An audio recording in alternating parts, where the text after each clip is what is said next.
Weather update brought to you by Newcomb & Company, where your comfort is their business. Visit newcombandcompany.com. 3 o'clock check of your money. The Dow Jones is currently up 47 points at 39,807.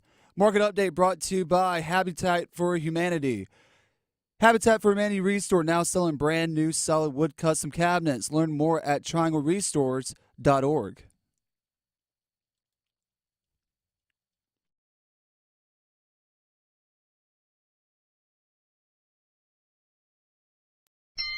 Love guarded by Keels, gets a screen, pulls up for three. Got it! Caleb from straight away! Jones with one. Jones puts it up at the buzzer. Yes! He ties the game! Joining with a long rebound, kicks ahead to Smith. 3-ball, right side. Bang! Shotgun snap, Bryce Young, pressure off the backside. Throw to the end zone. Chark pulls it in with his fingertips. And another chance, and the save's made by Anderson. And the fans will tell you, did you have a good night? On Drive with Tim Donnelly on 99.9 The Fan. The Drive with Tim Donnelly here on 99.9 The Fan, kicking off live on location.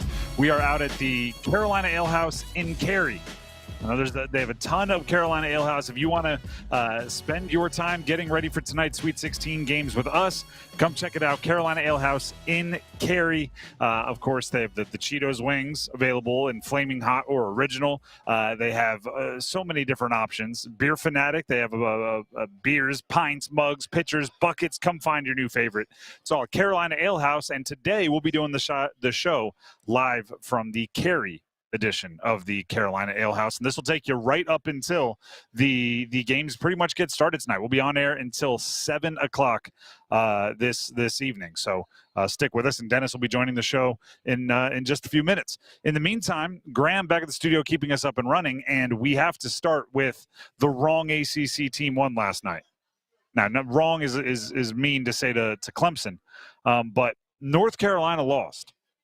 Let's let that linger, right? Because I already hear the Carolina fans using 100 different types of justifications, notifications of, well, this happened and that happened, and how are you supposed to know that one kid that transferred from a Dakota school was that darn good, and why didn't they play this? Let's call a spade from the very beginning.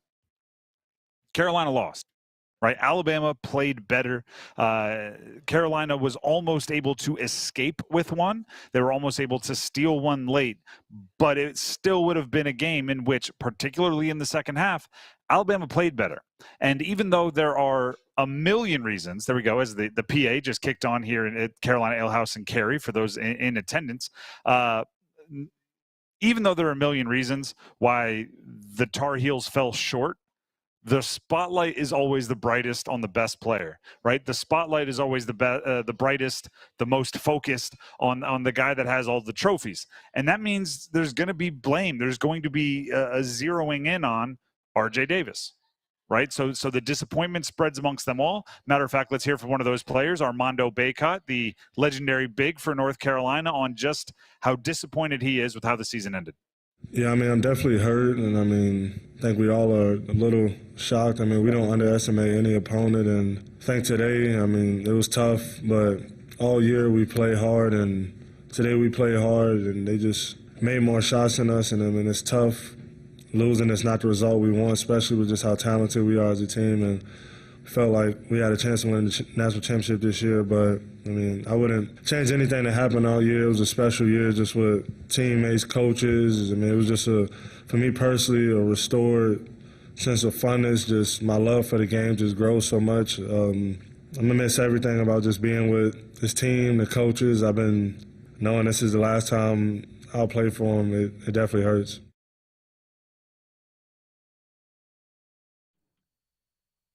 That was North Carolina's Armando Bacot, as you just heard on the soundbite, talking about how the season ended for Carolina. Yeah, tough way for the season to go out for Armando Bacot.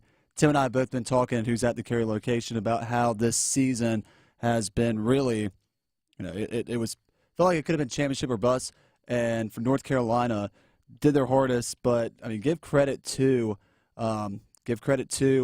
Hubert Davis and to this Carolina staff for how they were able to just turn things around, and they were able to just get things back on track after missing the NCAA tournament last season. And tip your hats off to Alabama. I mean, Alabama just came in and played great. Grant Nelson, nobody could have expected the kind of game that he had last night. And as Tim mentioned, from North Dakota State last season, to be able to come in last night and just double-double and shoot lights out, score 12 of Alabama's last 14 points was absolutely spectacular. And matter of fact, let's hear a little bit more from Coach Davis in his press conference last night following the game.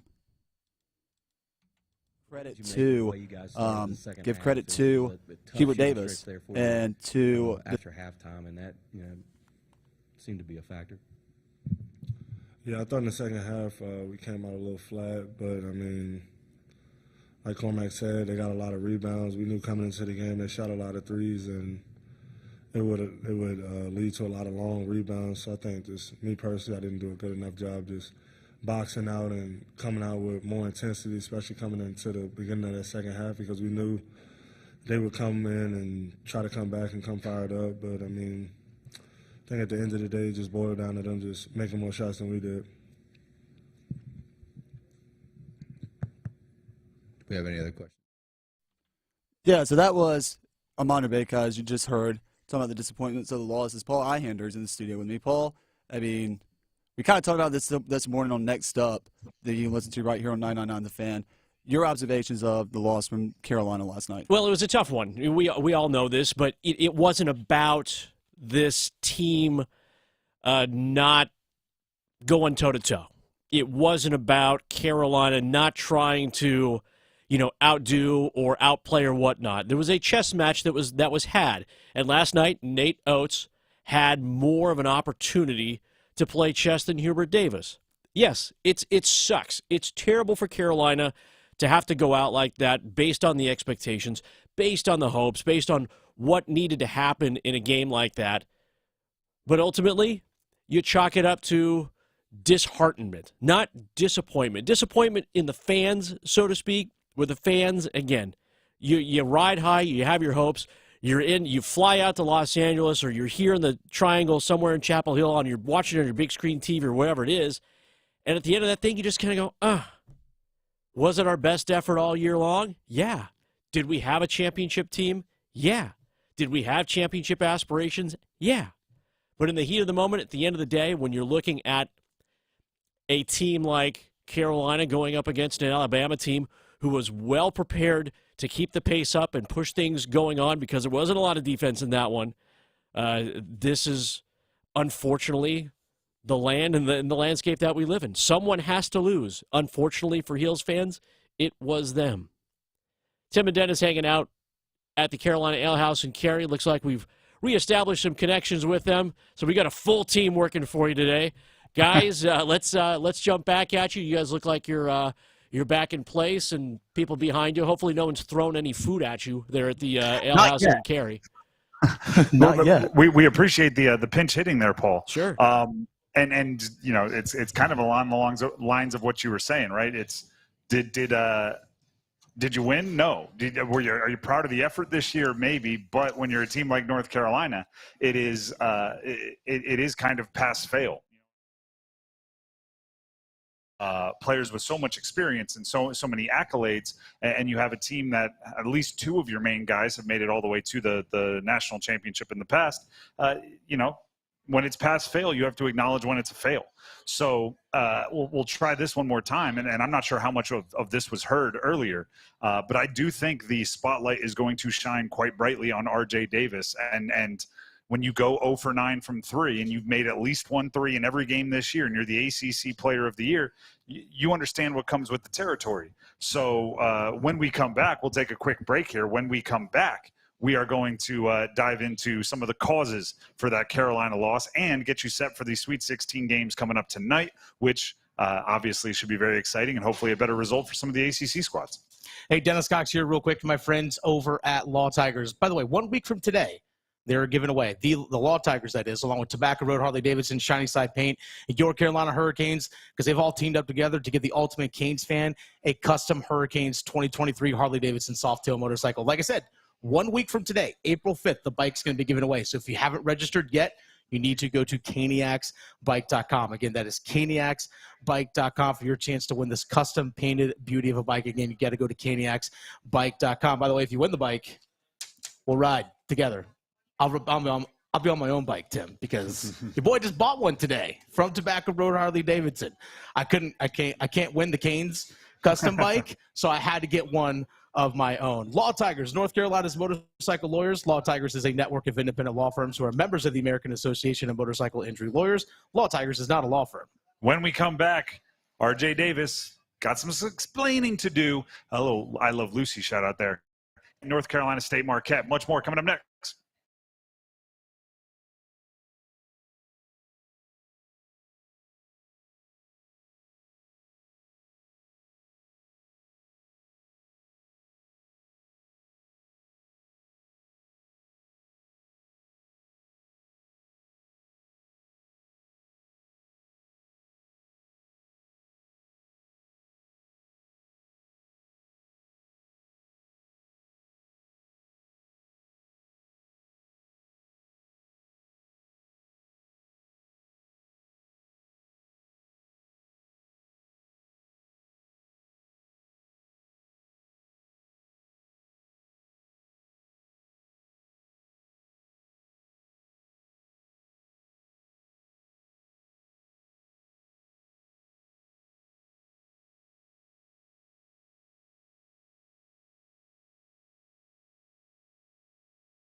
The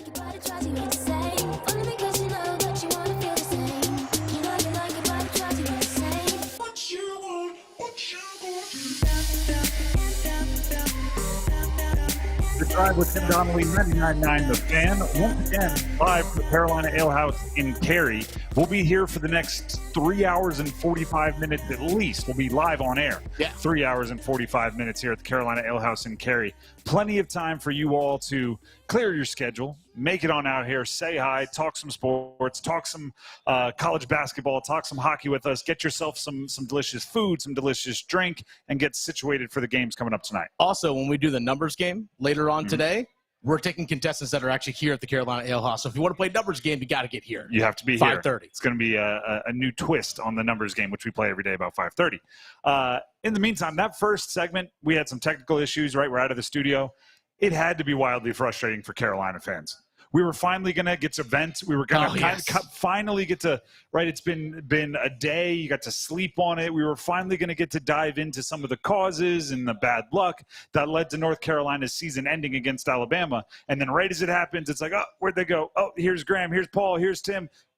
Let's do it with some coherent thought now. R.J. Davis, the ACC Player of the Year, an All-American, one of the more accomplished players this season in all of college basketball, not just Carolina, not just the ACC. He made at least 1 3 in every game this season. And most of the games where he had just 1 or 2, it's because he didn't need 3 or 4. It's because they were playing very well and they didn't need him to light it up. Last night, 0 for 9. Last night, he took 9 deep balls, connected on none of them. He shot 4 of 20 overall and only scored 16 points. When you're averaging less than a point per shot attempt, you're going to have, as I said at the beginning of the show, the spotlight on you, the magnifying glass. You're going to have everybody looking towards you, and that comes with the role, right? If you want to take 20 shots in a Sweet 16 game, you are saying we will either win or lose on the backs of that, which, you know, takes some guts, right? It's being the pitcher. It's being any individual sport player, right? You can only blame yourself. R.J. Davis, after the game, spoke about what Riley Griffin, one of the members of the Alabama Crimson Tide, did that was so effective in defending him. I mean, he's a good player. He's a good defensive player with his length and height, but at the same time, I mean, I had a lot of open looks that I normally knock down. I'm able to make. Just the ball didn't go my way in today's game. Usually it does. I was confident, and one thing my teammates did throughout the whole game was just pick me up and told me to continue to keep shooting. But, you know, sometimes the ball just doesn't bounce your way, but, yeah. I respect that from R.J. Davis. I respect that he always thinks his next shot is going to go in. But, you know, and this was my first reaction after the game. If R.J. Davis is normal, like if he's just the R.J. Davis that wakes up most days, if he shot, heck, even a little below average for him, and he made 2 of 9 threes, right? I'm not asking him to go out there and shoot 90%. If he shot 20%, they would have won by a couple buckets. They'd be cruising into the Elite Eight, and none of this disappointment and sadness would be happening. It would be the difference between adulation and excitement and sadness. Yeah. the joy of victory and the agony of defeat. So that to me is what everyone's going to point at, and it's rightfully so. But we try to take it one step further and look for the why, right? Look for if R.J. Davis wasn't knocking down shots, it's really hard for me as a former athlete to just sit there, put my palms to the sky and go, what are you going to do? Some days the shots don't go in. When in actuality, it's, well, good shooters usually don't go 0 for 9, right? Good shooters usually find a way to score their buckets. And in that second half especially, R.J. was asked to do so much. And we're going to look at some of the rotational stuff that confused me throughout the game as the show goes along. But R.J. Davis is, and this is why I think it's tough to project him to the next level as an NBA scorer. He is a shooting guard in a point guard's body, right? Yeah. He is a shooting guard with maybe even a little bit slow-footed point guard's natural ability. But in college, he is a 2. He is a shooting guard. He is an off-ball scorer, and that's where he's been his best. For some reason in the second half, UNC decided to use him as a point scorer, like almost not even a point guard, a point scorer. Ask him to be the guy creating most of the offense and setting everybody else up. And it messed with his rhythm. He wasn't able to get into it. He wasn't able to find his shot. And thus, you could argue that the ACC Player of the Year shot his team out of a win last night. He was most effective this season off ball when it was either Cadeau or someone else was initiating the offense. And then he was coming something off ball where he can either catch, drive to the lane, or catch and shoot, or even in transition, catch and shoot on threes. You put the full onus on him to be the primary ball handler when you did not have Cadeau or Trimble in the game. Simple as that. You made him be the primary ball handler, whether it was in transition from defense to offense or even in the half-court sets. Without taking anything off his plate. It's one thing if Trimble and Cadeau, who were having a horrendous game, and they really weren't, but some of the advanced analytics say they weren't as effective. If they're having a horrendous game and you look to RJ Davis and say, we need you to be the ball handler, we need you to be the setup guy, then you need someone else to take the scoring off of his plate. And when he's still finishing with 20 attempts, when he's still finishing with all those threes, you didn't take anything off his plate. You just added more onto it. And maybe that's what Hubert Davis wanted to do. Maybe he was saying big-time players, big-time roles, big-time games, we want to live and die with RJ Davis, which is a choice, but then, your season died with RJ Davis. Looking elsewhere, you could have had superhero performances from somebody else to make up for it. If Harrison Ingram went full supernova, if Armando Bacot, who finished with a double-double, if he went full, like 2022 Armando Bacot, then yeah, you could have escaped with a win. But the fact of the matter is the hole that was dug by that inefficient shooting was too deep. And I will say this also. This is not 2020 hindsight.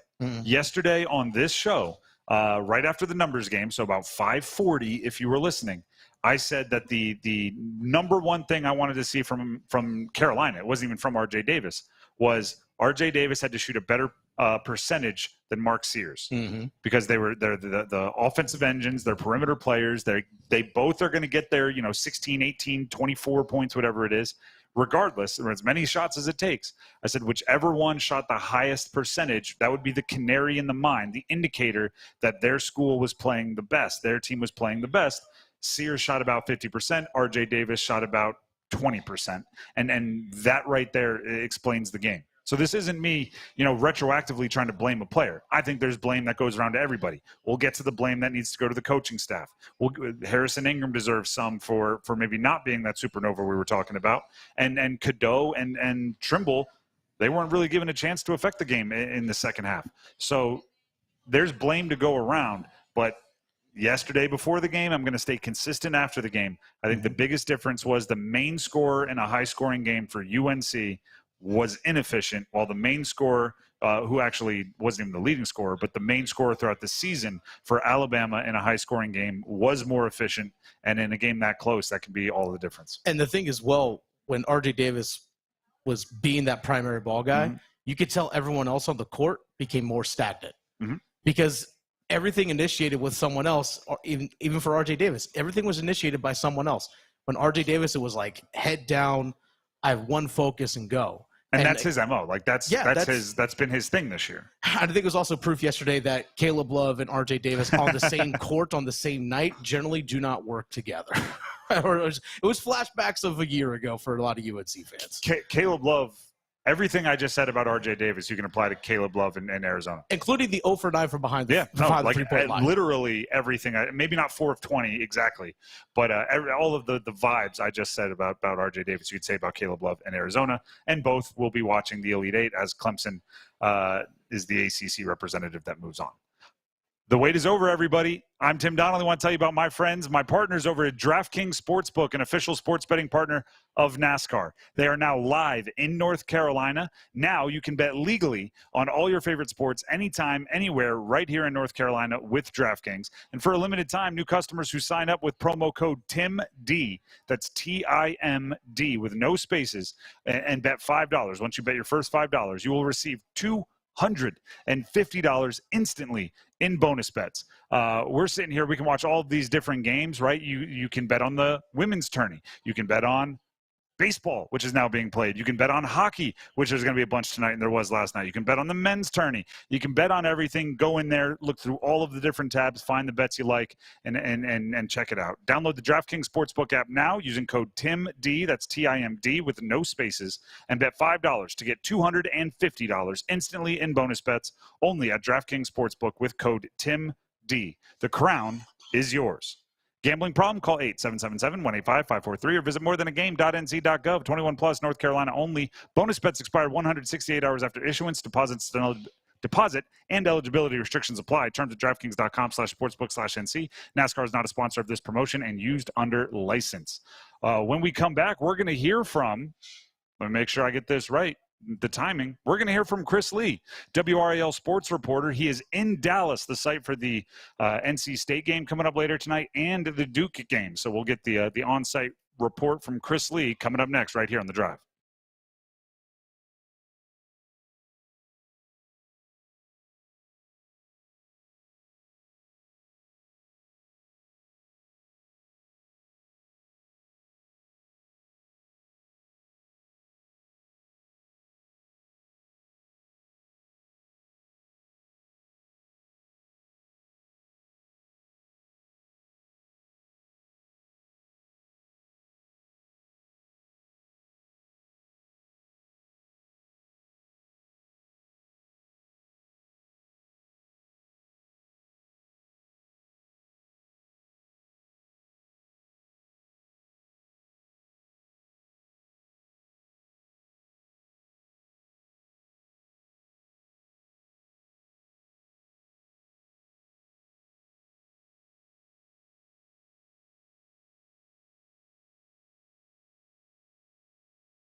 understood. Far away from the days where I wouldn't want to go home because I was afraid of the truth. See, The Drive with Tim Donnelly, 99.9 The Fan, is back.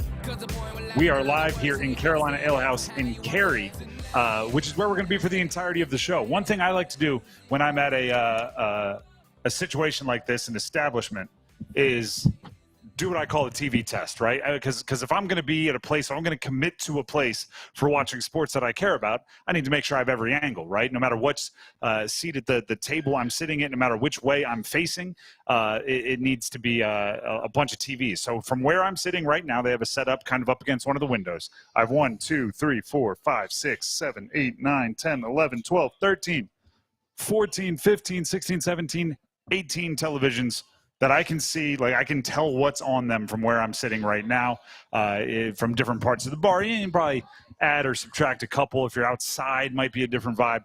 But 18 is pretty good for me, right? Yeah, there's a lot. Last night was a night you needed a lot of TVs. There was a Canes game going on. There's the ACC going on. There may have been a women's game of some kind going on. So it's good to know you're taken care of here at the Carolina Ale House in Cary. And if you stop out and say hi, you may end up playing the numbers game with us. We're going to be taking in-person numbers game contestants later on in the show. And you can also, who knows, maybe we'll throw a headset on you and see what the fans are thinking going into tonight's games. But it's all at the Carolina Ale House in Cary. We're looking forward to some food later on as well. While we're waiting to connect up with Chris Lee, WRAL sports reporter, we can actually jump ahead a little bit to that Canes game from last night. Yeah. The Canes experienced one of the only downsides to being a consistent, legitimate contender last night. No one really noticed that they clinched the postseason. Yeah. That is one of the only downsides to this being the 6th consecutive year that they've made the postseason. Actually, I saw a video on social media today from, I think it was 2019, when they started this run of 6 straight postseason berths. And when they made the postseason, it was like an experience. When they clinched, everyone was hugging each other in the stands. It was a celebration. And then last night, when they clinched postseason again, it happened with like barely a ripple. It was kind of like, oh, cool, awesome. Is Carolina game on? Like, what's going on in the Sweet 16? That's basically what it was. Great, because especially because they won 4-0 and they were ahead by a bunch kind of early. Yeah. Like, the suspense of the game was taken away. The suspense of the playoff clinching was taken away. And it was just kind of like, oh, I'm glad. Sweet. That's what I'm talking about when I say this team can't prove anything in the regular season. It's exactly what I'm talking about. Mm-hmm. Barring injury, which you always have to say that. Barring injury, and Dennis is knocking on the wooden table here at Carolina Ale House in Cary. Barring injury, these next 8 games are going to be boring compared to years past. Because did they need the second round to be home ice advantage? They'd like it, sure. Oh, yeah, absolutely. But if they are who we hope they are, they don't need it, right? Mm-hmm. If they're truly one of the 2 or 3 best teams in the entire league, if they're truly maybe the most likely, and depending on where you're looking, betting favorite, second, third, whatever, if they're truly one of those, it's just about, like I said, barring injury, you got to stay healthy. But it's just about, are you going to play your best in the postseason, where it is, who it's against? It matters less. Last night was a dominant victory over a team scratching and clawing and doing absolutely everything they could to get a point, to inch their way towards the postseason. And again, the drama wasn't there. The new guys both helped create a goal.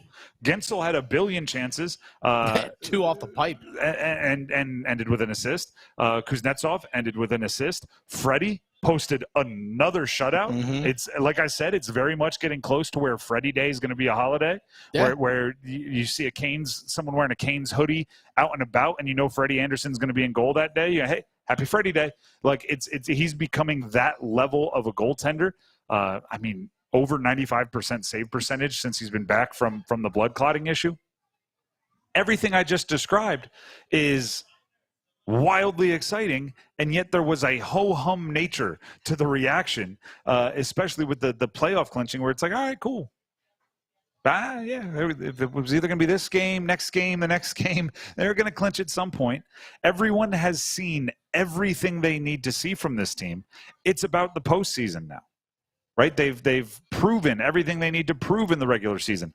It's about the postseason now. Even the new guys, as I brought up Gensel and Kuznetsov, I guess there was some like, hey, how is this going to work? How are they going to fit in at the deadline? Yeah, let's hear from Seth Jarvis here, who's been around for a little bit now, on the chemistry between himself, Aho, and Gensel on that buzzing top line. Yeah, it's been pretty cool. It's been great to get to play with them. They're obviously two really high-end players, so it's been fun to play with them, fun to hang out with them, and I think it's just only better things to come. All right, so if they have great chemistry, it's fun, everybody's great, everybody's good. I mean, what else is there left to do other than just get through these last 8 games? Right? It's the fourth grader counting sleeps until Christmas. It's like just eight more sleeps. eight more times you have to put on your game jersey and go play a game, and then the actual action starts. There are little things you might want to iron out. We are, according to Walt Ruff, team reporter, friend of the show, Rod Brindamore has hinted that tomorrow may be the return of Jesper Fast. Yeah. And if not tomorrow, definitely the next game. Mm-hmm. And then Walt Ruff followed it up with another tweet saying, we do not know who would not be playing if Fast is playing. So I'm not saying every question has been answered.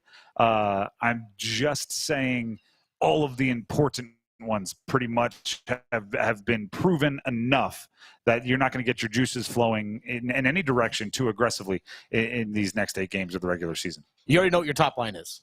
Yes. That's locked. I feel like unless things fall apart in the last few games of the season, Aho, Gensel, Jarvis. Thing's a lot. And they create 4 shots a shift. And then you have Stahl, Martinook, Fast. You know that 3 together can shut down just about any other line out there. It's the other 6. Mm-hmm. That's really it. Who are the other 6? Like, Fast comes back in the lineup. Who comes out? My guess is Jesper Kotkaniemi. That's my guess. But I have to point this out every time because I guess that also. I think it's going to be Kotkaniemi. Yeah. I just have to point out that's $4.8 million sitting on your bench. That's fine. I'm not saying it's wrong. I'm just saying you do that when you're very confident in your decision. So the question is, who skates with who? Because right now, if you actually look like the defensive numbers with Necas and Kuznetsov together, when it's Svechnikov, their defensive numbers stink. Yep. Like, let's be real. Like, they could get cooked defensively. We know they're capable of generating a ton of offense. But again, when it's a 2-1 tight checking game, you got to be able to rely on the defensive end of the ice. So who pairs with guys? That's really it. Who pairs with who? That's the biggest thing you need to figure out. And you'd like to get Kochetkov playing a little bit closer to how he was playing a month ago. Yeah. I had a long rant on it yesterday. I'm not a little less emotional.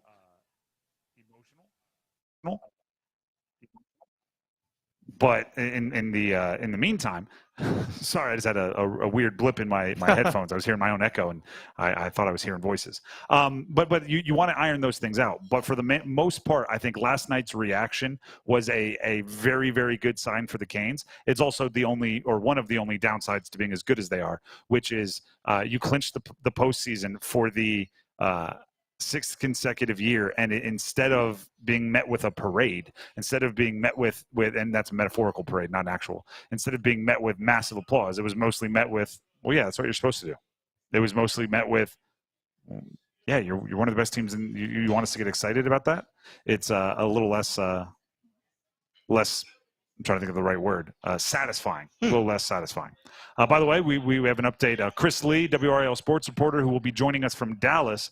Obviously, as anyone that's ever been to a Final Four knows, a NCAA tournament, not a Final Four, knows things can get chaotic quickly. So it'll be 4:30. So apparently the building opened late down there in Dallas. So there you go. 4:30. Make things a little bit more difficult for We'll be hearing from Dallas, which is the site of NC State's Marquette game, as well as Duke's Houston game in the Elite Eight. Which you can hear right here on 99.9 The Fan. Both those games. In the meantime,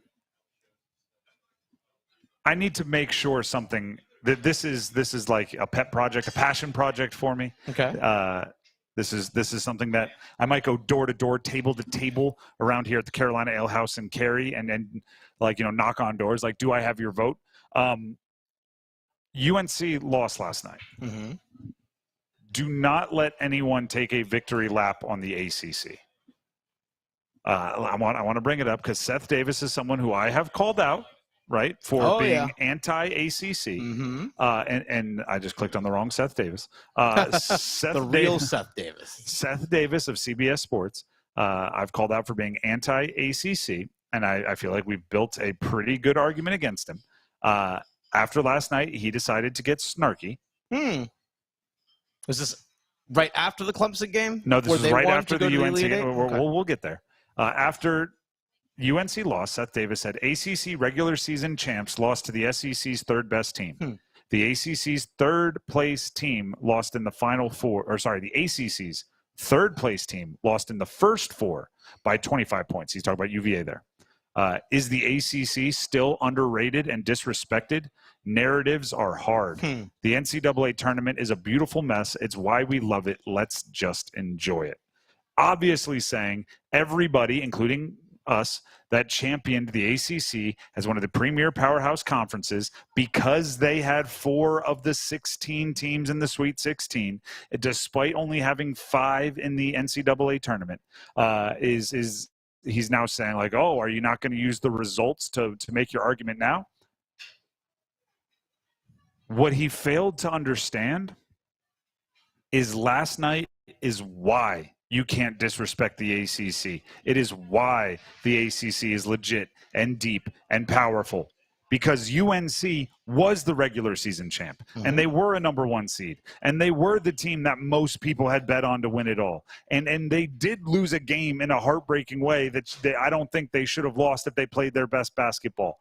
And the ACC still had a team punch their ticket to the Elite 8 by beating a 2 seed in Arizona.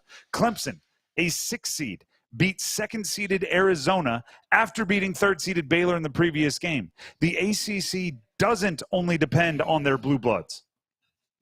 By the way, a run to the Sweet 16 is nothing to scoff at. No. I'm not saying UNC didn't live up to their label as a powerhouse in the conference or a powerhouse in the country. They did. It's just one of the middle-of-the-pack ACC teams outperformed them and made it further. And, oh, by the way, Miami was in the Final Four last year. Yeah. So here's what I'm saying. It is not just the best teams have to perform well. It is not just they won the four teams in the Sweet 16. It's not just that they had a 4th of the teams in the Sweet 16, and they're 1 win away tonight from having a 4th of the teams in the Elite 8 still. It's not just that. It's all of it. It's the last 5 years. It's the Final Four runs by teams that are both powerhouses and non-powerhouses. It's having more teams reach the Sweet 16, different schools, over the last 5 years than any other conference. It's repeatedly overperforming your seed. It's always producing battle-tested teams. Saying the ACC as a great conference and the rumors of their conference's demise, they're greatly exaggerated, right? They're no longer what they once were. What were they? A team that produced All-Americans? A team that produced an overwhelming majority of teams playing into the second weekend of the NCAA tournament? A team that produces Elite 8 teams? That's what they are, and is what they always will be. It just means that they've been more successful when you can actually play games on the court. They've been more successful than other conferences over a period of time that is meaningful. And if you're going to argue against that, it's going to have to be more than one game. To flip on UNC lost and act like somehow that gives you a leg to stand on is ignoring the entire argument that the ACC built. Yeah. So I love how he fails to bring up how the 10th best team in the ACC beat the 4th best team in the Big 12. Also love how he just completely discounts the fact that the 5th best team in the ACC just beat the top team from the Pac-12. So what's your point? That's my thing. What's your point? So if Clemson beats Alabama tomorrow and they go to the Final Four, and if Duke and NC State both win today, and it's another Final Four team from the ACC, so we got 2 in the Final Four, what are you going to say then? What's your point? It's this. If you wanted to use UNC's loss to tell me UNC was overrated, I would have a hard time. I wouldn't have a hard time discrediting it. I think I could find ways to discredit that argument, but I can see the logic there. Yeah. Using UNC's loss to discredit the ACC just a couple hours after Clemson, like at the very, very, very least, the ACC is right where they started at the beginning of the night last night. Because Clemson was not supposed to win that one. No, they weren't. And they did. UNC, you could say, was supposed to win that one, and they didn't. That's one step forward, one step back. They're still at the front of the line. Making it to a Sweet 16 is hard. Oh, it's extremely hard. Making it to an Elite Eight is even more difficult. Making it to a Final Four is even more difficult. Every single step, the ACC does more consistently and on a more frequent basis with more varied teams doing it than any other conference. If you want to come up with an argument that counters that, fine. If you want to say, like, my son's turning 3 over the weekend, he's learned the term nanny, nanny, boo-boo. Which is not well. It is not a fun time for a parent when your almost 3-year-old learns nanny nanny boo boo. But if Seth Davis wants to throw UNC loss nanny nanny boo boo as his argument, that's not going to stand up well. It's just not going to do it. There's really no logic behind it, which is again not a very good argument to use with an almost 3-year-old. That there's no logic behind your argument. Yeah, there is not. He just throws nanny nanny boo boo right back at you. And you're like, I didn't think of that one. Let's hear from Hubert Davis quickly, because in all of this mix up with UNC losing and the arguments and the game still to be played tonight, which we have plenty of time to preview for you right here at Carolina Ale House in Cary. Hopefully you can make it out here. We have to acknowledge that UNC also had a pretty good season, and 2 of the guys that probably played their last game for North Carolina. I say probably because it feels like at least one of them should have been gone a few years ago. Here's Hubert Davis on the impact of Armando Bacot and RJ Davis. You couldn't ask for them to be as successful as they have been for 4 and 5 years, respectfully, at a same institution. Their commitment to Carolina, their commitment to this program and the community, those are the things that my hope is talked about more, about guys staying committed to the process. And not just RJ and Armando, but also Cormac. You got, Cormac and Harrison and Jay Witt and Pax and James, and you've got guys that come in here as transfers and they dove right into what this place is all about. Here's the really hard part that only certain programs have to deal with. Armando Bacot is going to be an everything but player. Yeah. In a lot of ways, RJ Davis will be an everything but player, which means they did everything but win a championship. Final Four appearance, national championship appearance, All-American accolades, All-ACC accolades, record holders. There's going to be, somebody's going to score 42 points for UNC 10 years from now, and they're going to go, this is the first time since RJ Davis, and it's going to be everything, and they're going to have great memories, and they're going to have their throwback Thursday pictures on social media 30 years from now are going to be about their time in Chapel Hill, and then there's always going to be that but. Guess who else had to deal with that? And there's only a couple programs, so we'll go right across the road there. JJ Redick has to deal with that, right? Everything but player.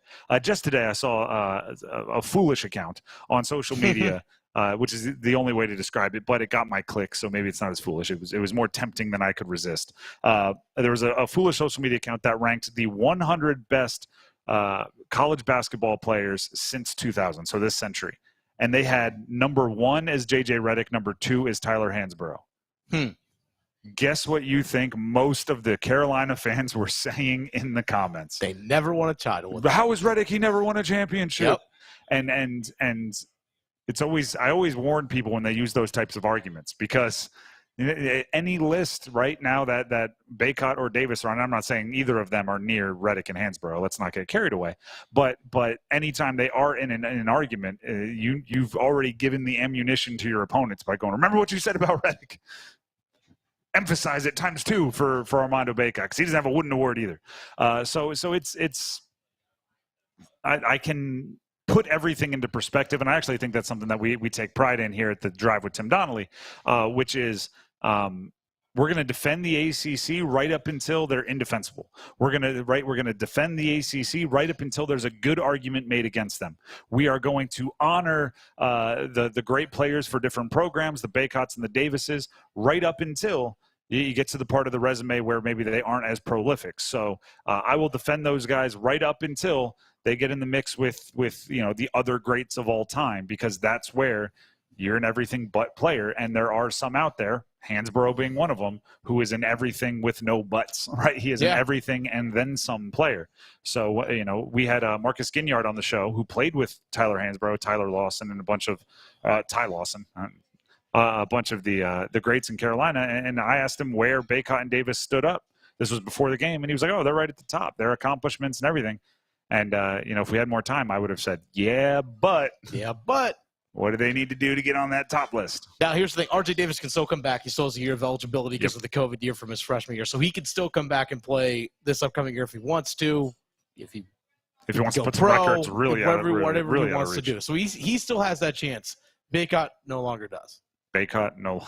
Although, just wait for him to find a loophole. Oh, yeah, I'm sure there's just wait for that second COVID year, or the wait a second, I get a waiver because we didn't win at all last year. Hey, so go ahead and take that waiver.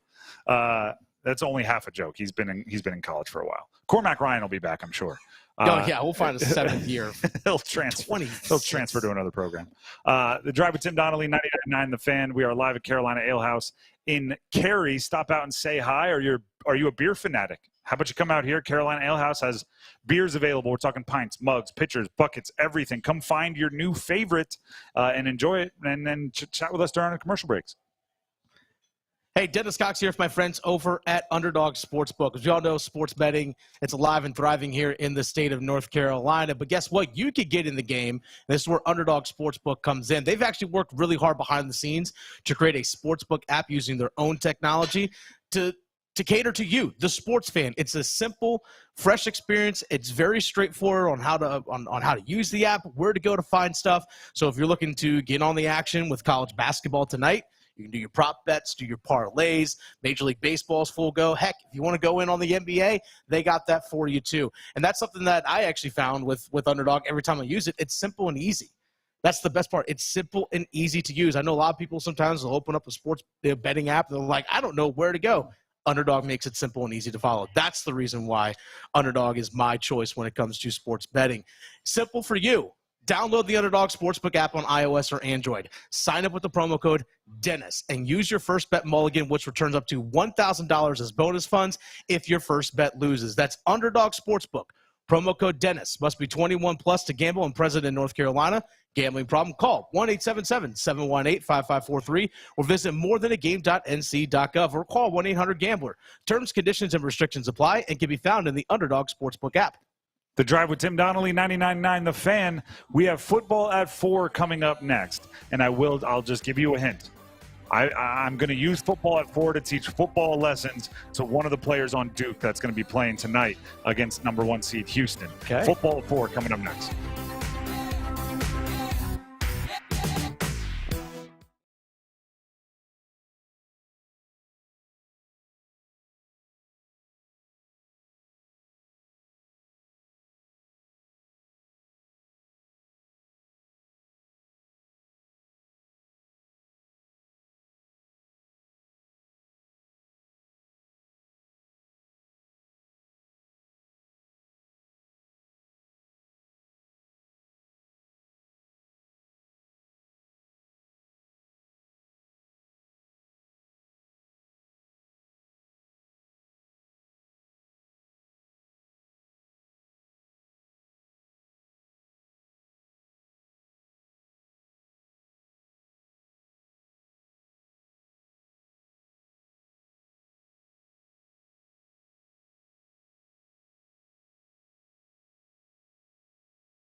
Weather update brought to you by Newcomb & Company, where your comfort is their business. Visit newcombandcompany.com. 4 o'clock check of your money. The Dow Jones is up at 47 points at 39,807.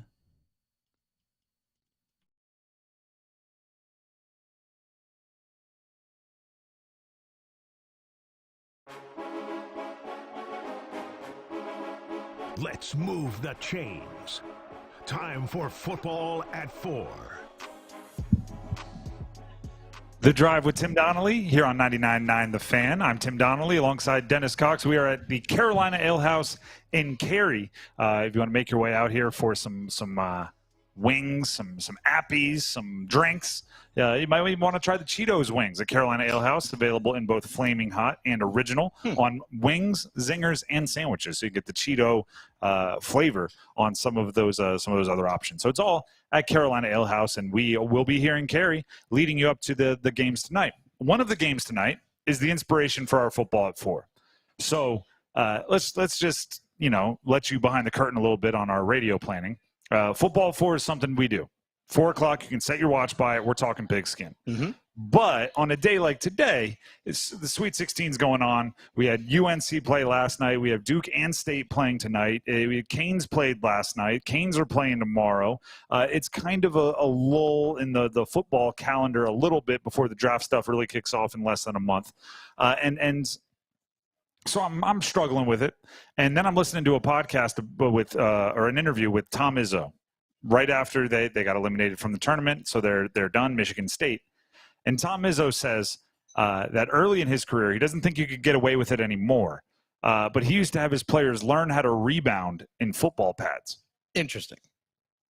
And he literally used to borrow some football pads, put them in there, and then it's like, all right, no, there's no excuse to protect yourself, right? There's no excuse not to put your shoulder into somebody. Now go learn how to play against bigger, stronger players in college basketball. And he taught them how to rebound that way. And I went, Filipowski needs it. That was my exact thought was Kyle Filipowski. I've never seen a player that needs to play football more in my life.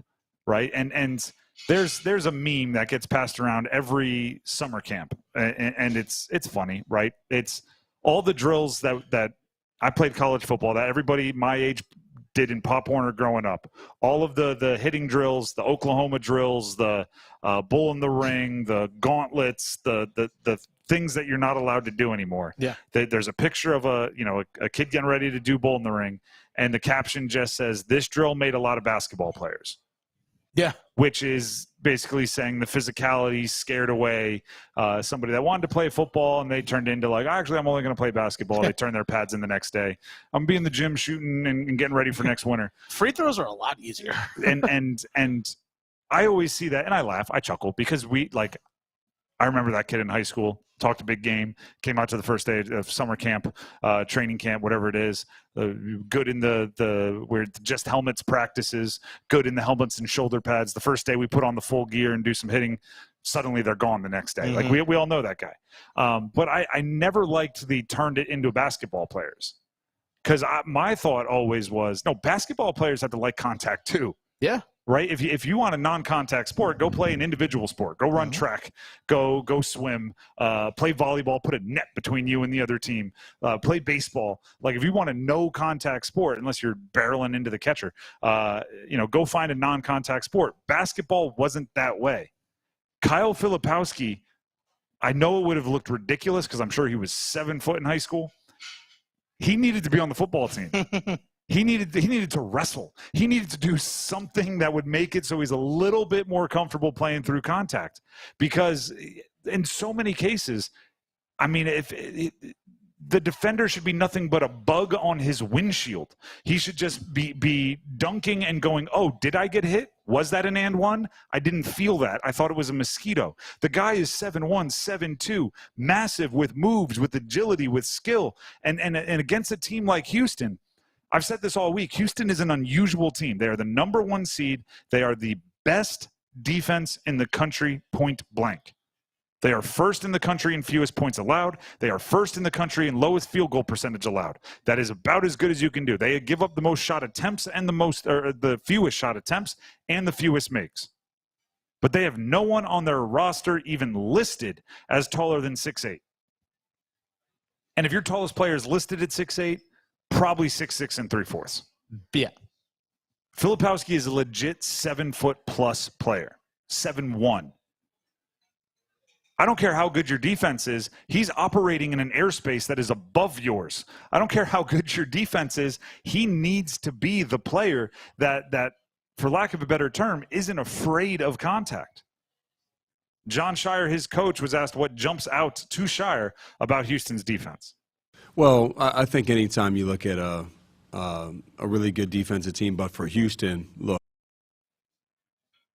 they probably, if not the best defense in the country, they're right there. And you have to talk about their effort. You know, their effort is terrific. You know, they have they make multiple efforts protecting the basket, defending in pick and roll, defending throughout the shot clock. They have really good one-on-one defenders. You know, obviously that's the best way you can break a defense down is by getting by. They make it hard on you to get by. And then when you do get by, there's going to be somebody else that's always there waiting to help. And so if you try to play disconnected or not together, they're going to make you look bad. I agree with all of that. I agree with everything you just said. The problem is, I think the way you solve it is you look at Kyle Filipowski and you say, go through them. Mm-hmm. It's you know, you can't go over, you can't go under. They're going to move their feet. You can't go around, right? They're going to be in good position. They're going to communicate. They're going to be in good rotation. So, all right, coach, how do we beat them? Go through them. Go above them. Right? You do what you have to do as an individual player to win some matchups. I don't think there is something – people will always look to Shire because he's not Coach K and say he needs to scheme up more, right? And he's just a recruiter. He's not an X's and O's coach. And yeah, he's got to prove all of those things. Against a team like Houston, there's no secret play, right? There's no like, hey, if we set a back screen, we're going to get open layups all day. It just doesn't exist against a team as fundamentally sound as Houston. What does exist is, ready for a Marvel reference? Give it to me. Right? Like the whole, yeah, but we have a Hulk. Yeah. Like, yeah, but we have a 7'2" guy that can move like a guard. Yeah. We have an NBA lottery pick. Yeah, like you're a great team. You have, you know, the what's the viral clip of their star picking up trash after somebody else on their team got frustrated and knocked over a trash can. You have great guys. You have great players. You have great communication. But we have a Hulk, right? But we have a 7'2" guy with some perimeter ability, and that's what Kyle Filipowski needs. The other thing he needs is, like I said, a little bit of a football mindset. The other thing he needs is a little bit of a like, hey, you're not going to push me around mindset, which we haven't seen yet. I think a guy who has a little bit of that mindset, that physicality, is Mark Mitchell. A little bit. I think he really does. I think this also could be a game for him to really step up and shine, because when we've seen him attacking the rim and going hard after rebounds where he puts up like an 18-point game, Duke wins. Like, we've seen that pretty much every single time he's done that in the 2 years he's been at Duke.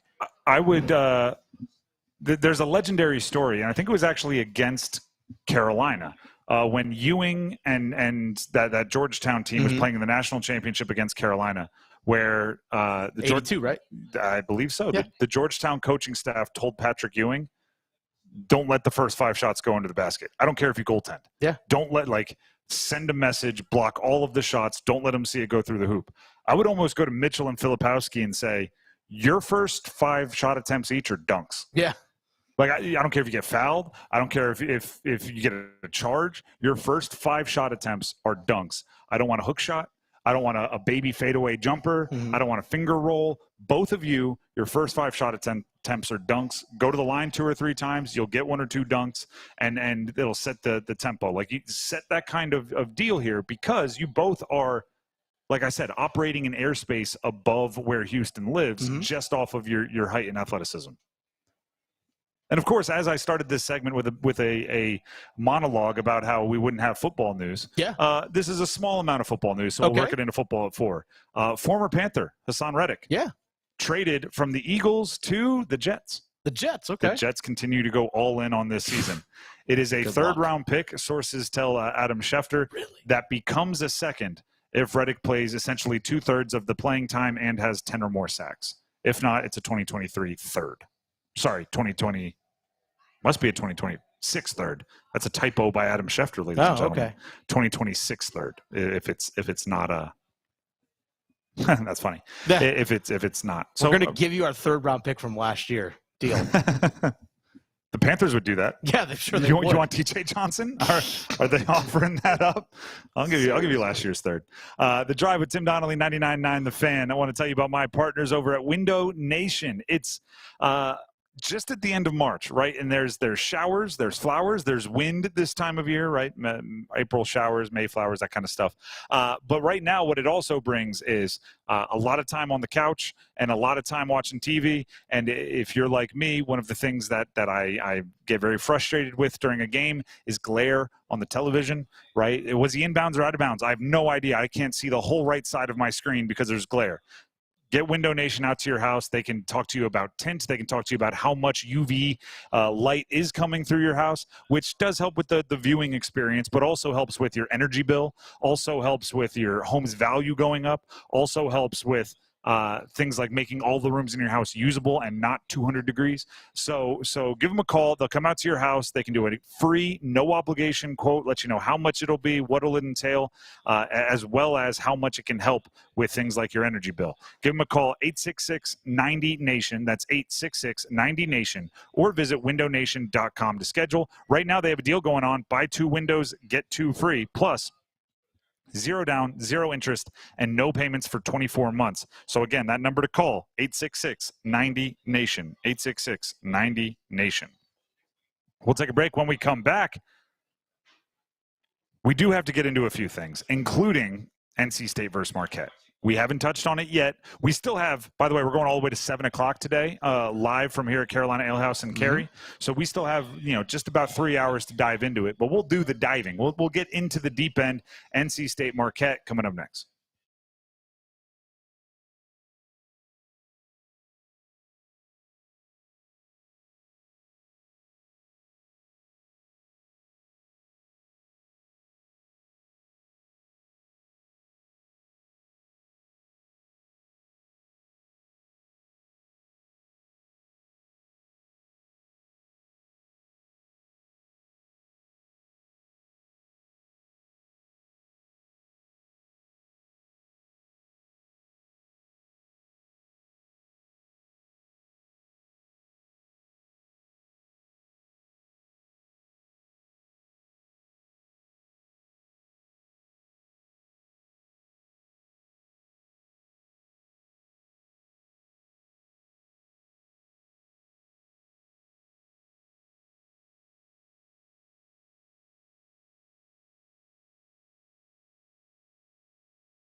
Sounds so soulful, don't you agree?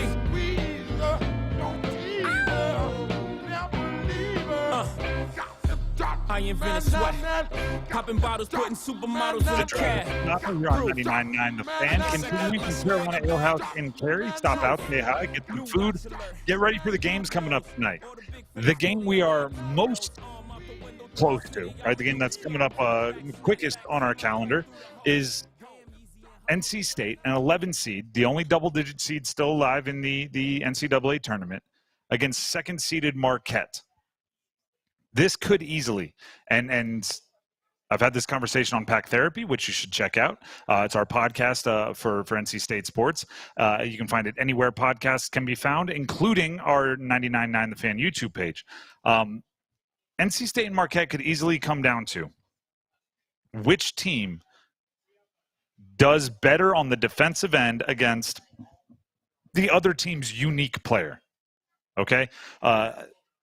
Both NC State and Marquette have a player that is unlike anyone else that these teams have seen.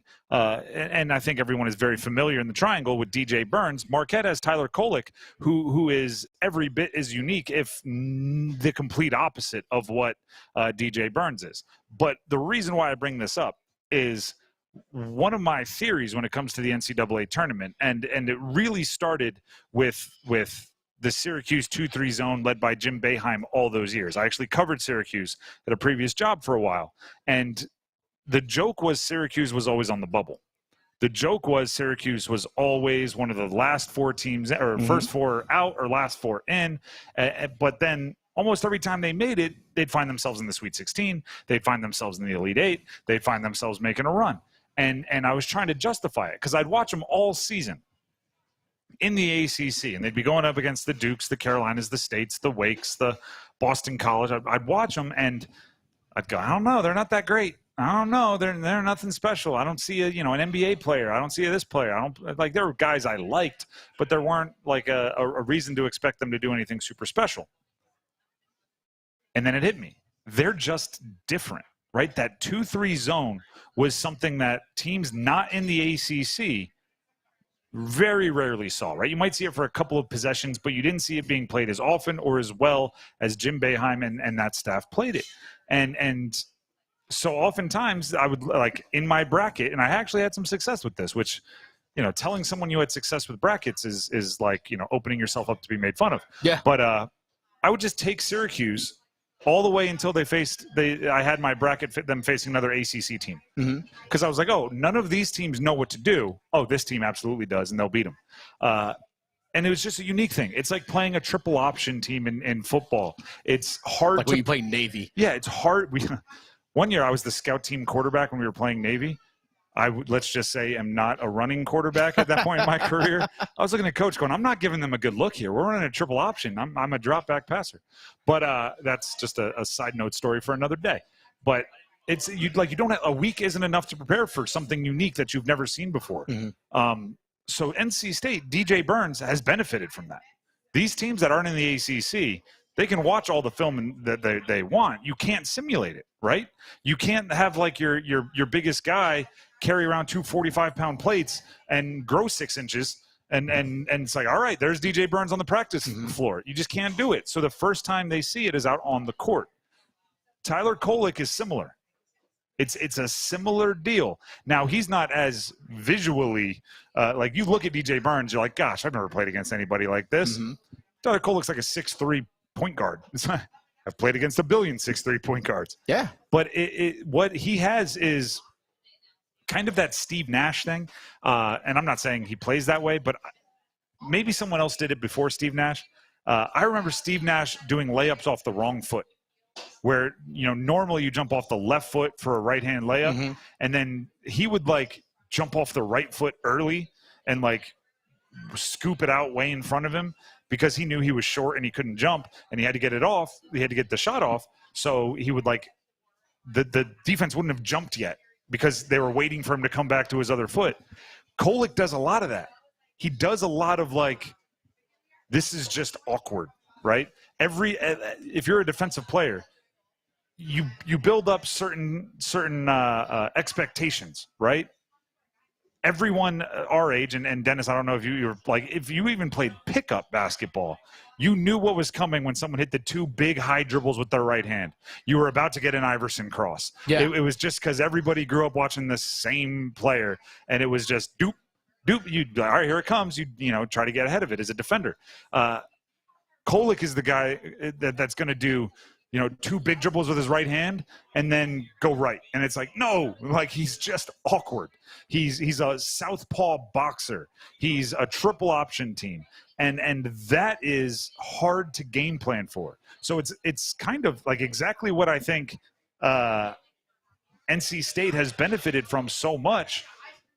In a different way, they're facing it against Marquette and have to face the challenge that they've been putting on everybody else. Speaking of the uniqueness, Kevin Keats, the head coach of the Wolfpack, was asked if this was as unique of a team as he's ever coached. You know, when you look at, you know, teams that are in the Sweet 16, you always try to figure out how did they get here. Well, we got here because we're very unique. I want you to think about this. We've got a traditional, old school, back to the basket post guy who can score. Most teams don't have that. We're starting a point guard who is a legitimate point guard. Most teams have, you know, kind of a combo guard as we've had in the past. And then we've got a lot of good pieces around it. And, you know, we've got a 6'1" combo guard in DJ Horn who could really score the basketball. And so I think one of the things that's helped us out is because we're different, it's actually helped us. That's exactly the point I'm trying to make. 100%. Marquette also has some of that. So it's you know, fighting fire with fire. What I want you to do is pay attention for this. And I watched pretty much they were condensed games, pretty much 2 full games of Marquette getting ready for this. DJ Burns is going to catch it on the block.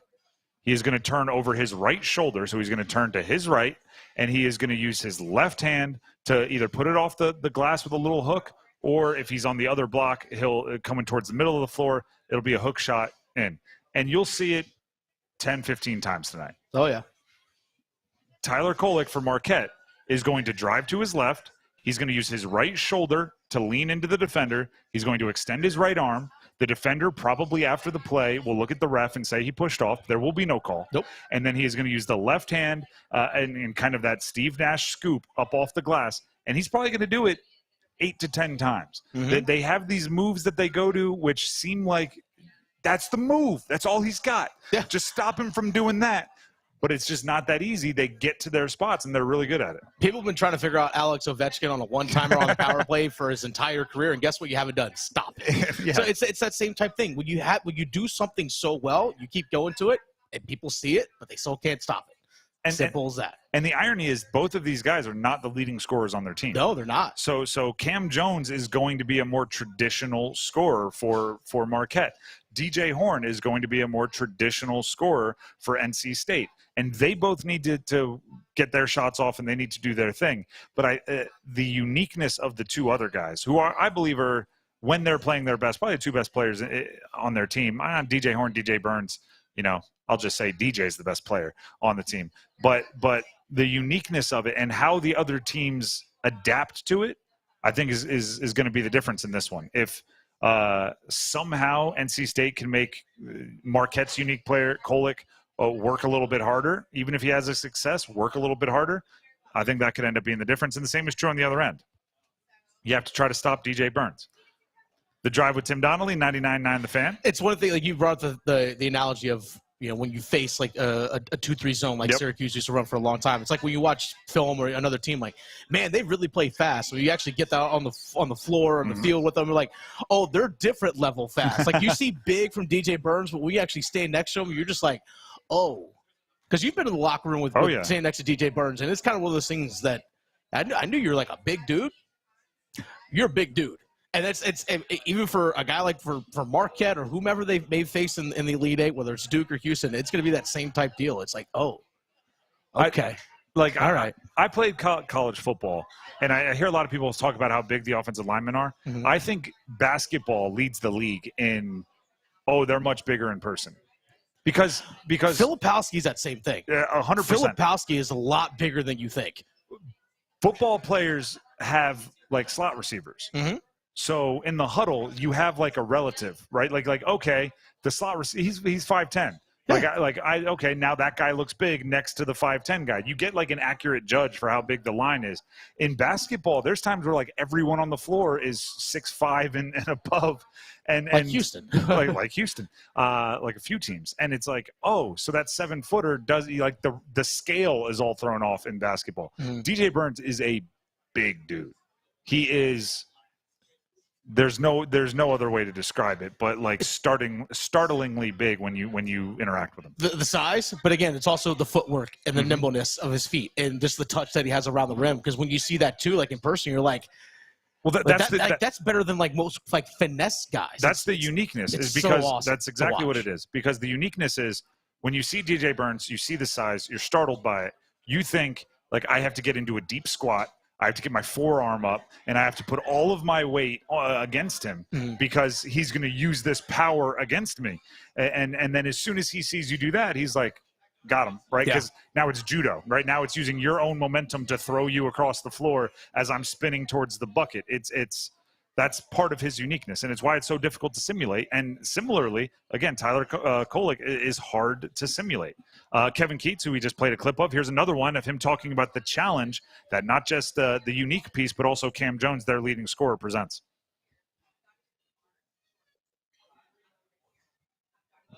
It's coming. We'll have the clip here for you in a second. Graham's working hard. Those guys are really good. And I'm trying to figure out which one's better. And I know that's not fair to them, but they complement each other in different ways. And, you know, both get to the left hand is really good and talented. And that's a major challenge for us, because in order for us to have success, we've got to do a good job of controlling those guys. And they play extremely well. They play extremely well together. They're older. They understand they have played together. And that's something that you can't substitute. And so top of our scouting report is those two guys. But when I say that, Marquette is so much more than just the guard play. They've got good play all over the floor. Once again, that was Kevin Keats, the head coach of the NC State Wolfpack. Quickly, I want to transition to another coaching decision. Like this, by the way, John Shire, Kevin Keats, Shaka Smart, right? Everybody, Kelvin Sampson, everybody coaching tonight. This is what's on the line for you. If you don't win, every decision you make will be second-guessed all weekend, all on sports radio on Monday. Oh, yeah. We'll do it, because right now Hubert Davis is having some decisions second-guessed from last night. Hubert Davis, head coach, UNC. I actually think, and every coach it happens to, but it's rough to watch every time it happens. Hubert Davis, I think, got caught up overthinking things last night. I think he did a little too much overthinking in his rotation. So we're going to have that conversation throughout today. And the criticism has been heavy for Hubert.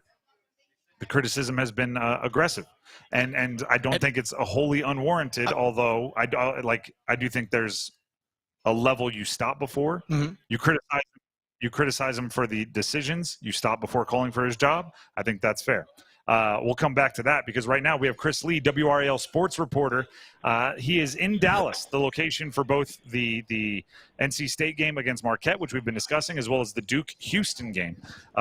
So he joins us on the Heastar Automotive Group hotline. Chris, thank you for taking time out of your game prep here to jump on the drive with us. We'll start with NC State, because that's what we've been talking about. Has their attitude changed at all now that they're not like the counted out team? They're actually America's darlings, and everybody seems to love them, and DJ Burns has a TurboTax NIL deal? Well, thank you for having me on, and sorry about all the busyness earlier. But no, like they're still pretty much the same. They don't want to see themselves as underdogs or anything like that. They feel like they are here for a reason. They're one of the last 16 teams playing for a reason. So because of that, they feel like they're one of the favorites, and they really like this matchup against Marquette. So, that's kind of their attitude heading into it. Like, this is a team that's confident. And one of the things that stood out when I talked to them yesterday was they felt like a lot of the games during this regular season, they only lost by a possession or two because they didn't learn how to play together. And they really learned that, according to them, during the ACC tournament. It was almost like a crash course. Since there was a lot of new pieces, of course, as a freshman and 7 transfers that came in. So this was almost a brand new team. So it really took them until, March to really figure it out. And now they feel like they figured it out. Have you caught any indicators on how maybe they plan to slow down Tyler Kolek for Marquette? Well, one of the things that they also feel like they have the advantage on also is to play at their own pace and to use their bigs. And, of course, Marquette has, the 2 guards who are, really good and, who, one of the best guard combinations, in the country. That's one of the things that NC State wants to do is just kind of use DJ Burns, use Mohamed Diarra, who's been playing very well, and use Ben Middlebrooks, who also has been playing very well, and to make sure that they get a steady diet of those guys. And then, of course, guys like DJ Horn are, up to the challenge. Him and Michael O'Connell feel like, they can match up as well. Those are guys who have a chip on their shoulder, especially DJ Horn going from Illinois State to Arizona State, now to NC State, feeling like he's been overlooked, his entire career, and now he wants to show that he's also one of the best. Chris Lee, WRAL sports reporter, joining us from Dallas, the location of both Duke and State's Sweet 16 games coming up tonight. How much of a celebrity is DJ Burns? I always like when you get to cover these types of events in person, you see like the size of the media scrums and the size of where all the microphones are going. How much of a celebrity is that guy in this tournament? So from our perspective, we can basically shoot inside the locker room for a 30-minute period and interview whoever we can interview within that 30-minute period. Of course, when we walked in, DJ Burns was crowded by everybody, and I couldn't get a really good shot of him. And then after like only 5 minutes, they pulled him for some other media opportunities, either for CBS or for Bleacher Report or whomever else. So we didn't get a chance to actually talk to DJ Burns in the locker room because of that. And I'm kind of upset with it because I wanted some good quotes from him. But that's how big of a celebrity he is that he doesn't have time for the small media, not because it's on him. That's because everybody else has been asking for a shot at DJ Burns. So he's been pulled in so many different directions. But I'm sure he will love to spend a few minutes with the people that's been covering him for a while. Transitioning to the later game, I've kind of settled in on one of the keys for Duke is Kyle Filipowski getting angry. So I ask you this for some insight: is he walking around with a scowl? Does he have like a furrowed brow at all? He was smiling a little bit yesterday. I wouldn't say that he had a furrowed brow, but also he doesn't seem as, I don't want to call him silly, but like he doesn't seem as like jolly as maybe he was before. He's somewhere in the middle. So I think that's probably a good sign.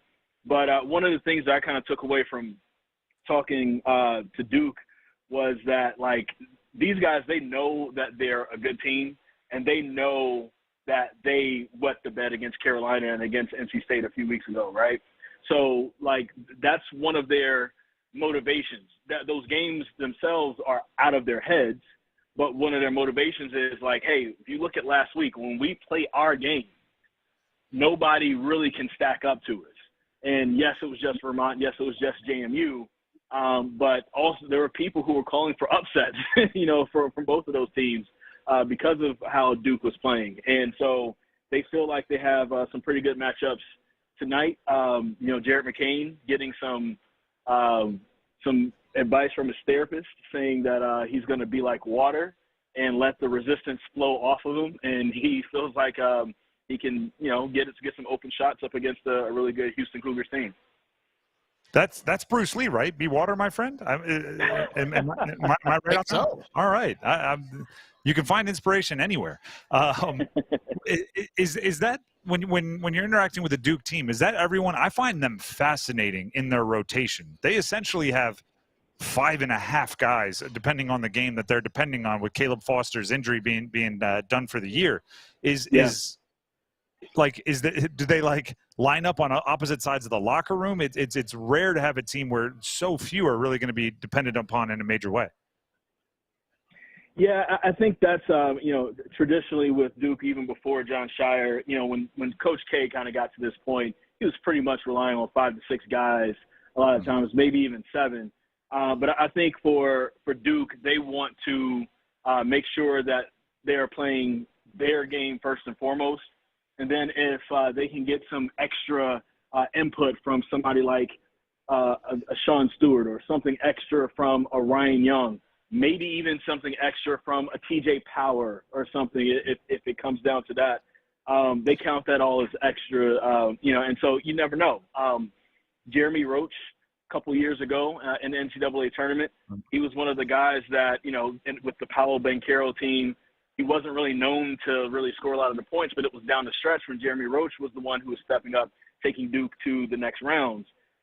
You think back with Duke a few years ago, when Grayson Allen was a freshman. He didn't play most of that year. And all of a sudden, Grayson Allen steps up and has some big games to help lead Duke to a national championship.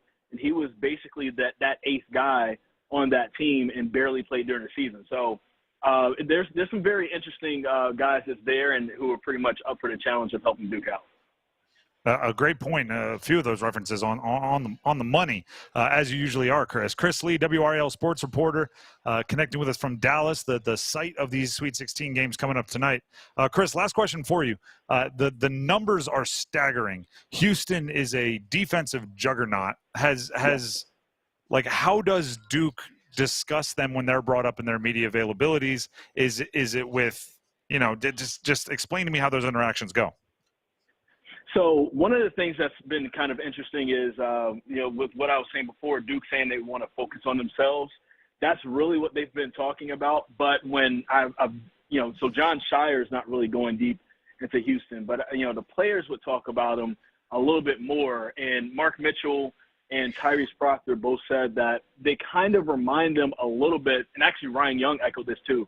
They kind of remind them a little bit of the Tennessee team that eliminated them from the tournament last year in the round of 32 down in Orlando, Florida. So that I think some of the differences, Tennessee was a little bit bigger, but this Houston team is definitely a physical team, somebody that's going to really get up in you, but also they foul you a lot, right? And Duke, if they can get to the line, they're a pretty good team when they can shoot those freebies, and they do pretty well, especially somebody like Kyle Filipowski, who's a big man who shoots it at a pretty nice clip. So it's almost like they're not too worried about it because Duke is also a top defensive team, so they feel like they can kind of match wits with them when it comes down to the defensive pressure that they can put on Houston as well.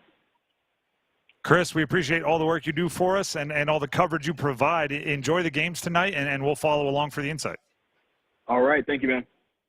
Once again, Chris Lee, WRAL sports reporter from Dallas, the location of the Sweet 16 games tonight. We're going to take a break. When we come back, it's time for real bold predictions, authentic bold predictions from right here live in Carolina Ale House in Cary. But first, I need to tell you about my friends over at Fox and Bailey Watch Shop, located inside Bailey's Fine Jewelry Village District location. There's only a few things that you can wear that I will 100% notice, right? I'm the kind of guy who, oh, did you notice my haircut? Did you notice my new shirt? I'm like, I had no clue.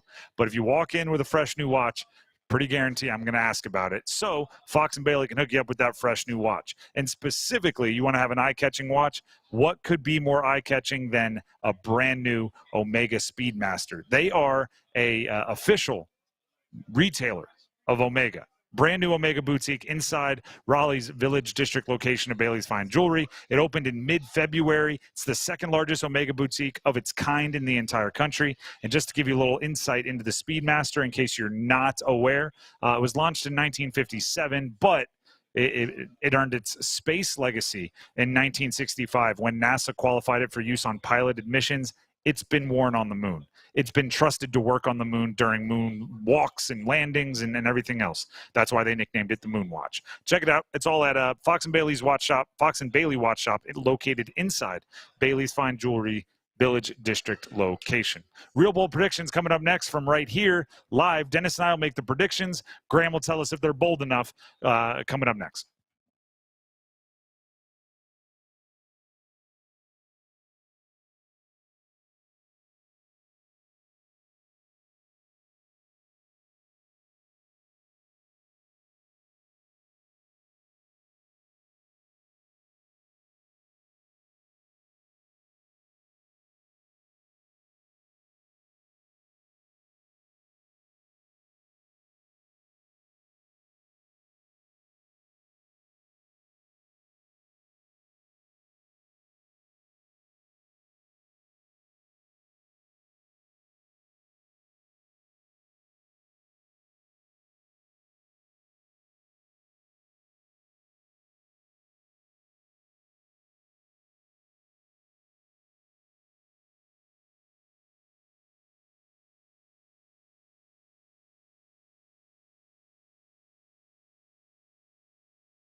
So Drizzy gon' pay it. Those my brothers, I ain't even gotta say it. That's just something they know.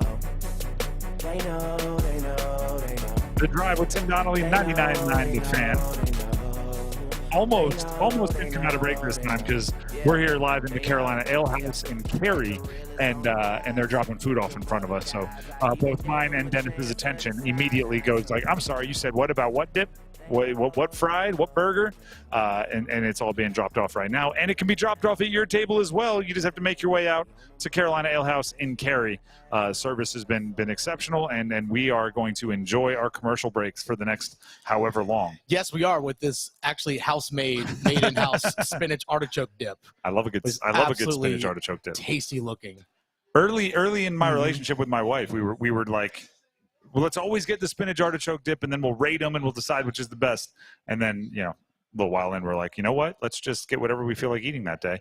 These look pretty good. The fried pickles? Fried pickles look pretty good. Fried pickles and stuff as well. They're still dropping stuff off. I know. They just brought us the Cheeto wings. Cheeto wings? These might be the flaming hot Cheeto wings, actually. I remember those things.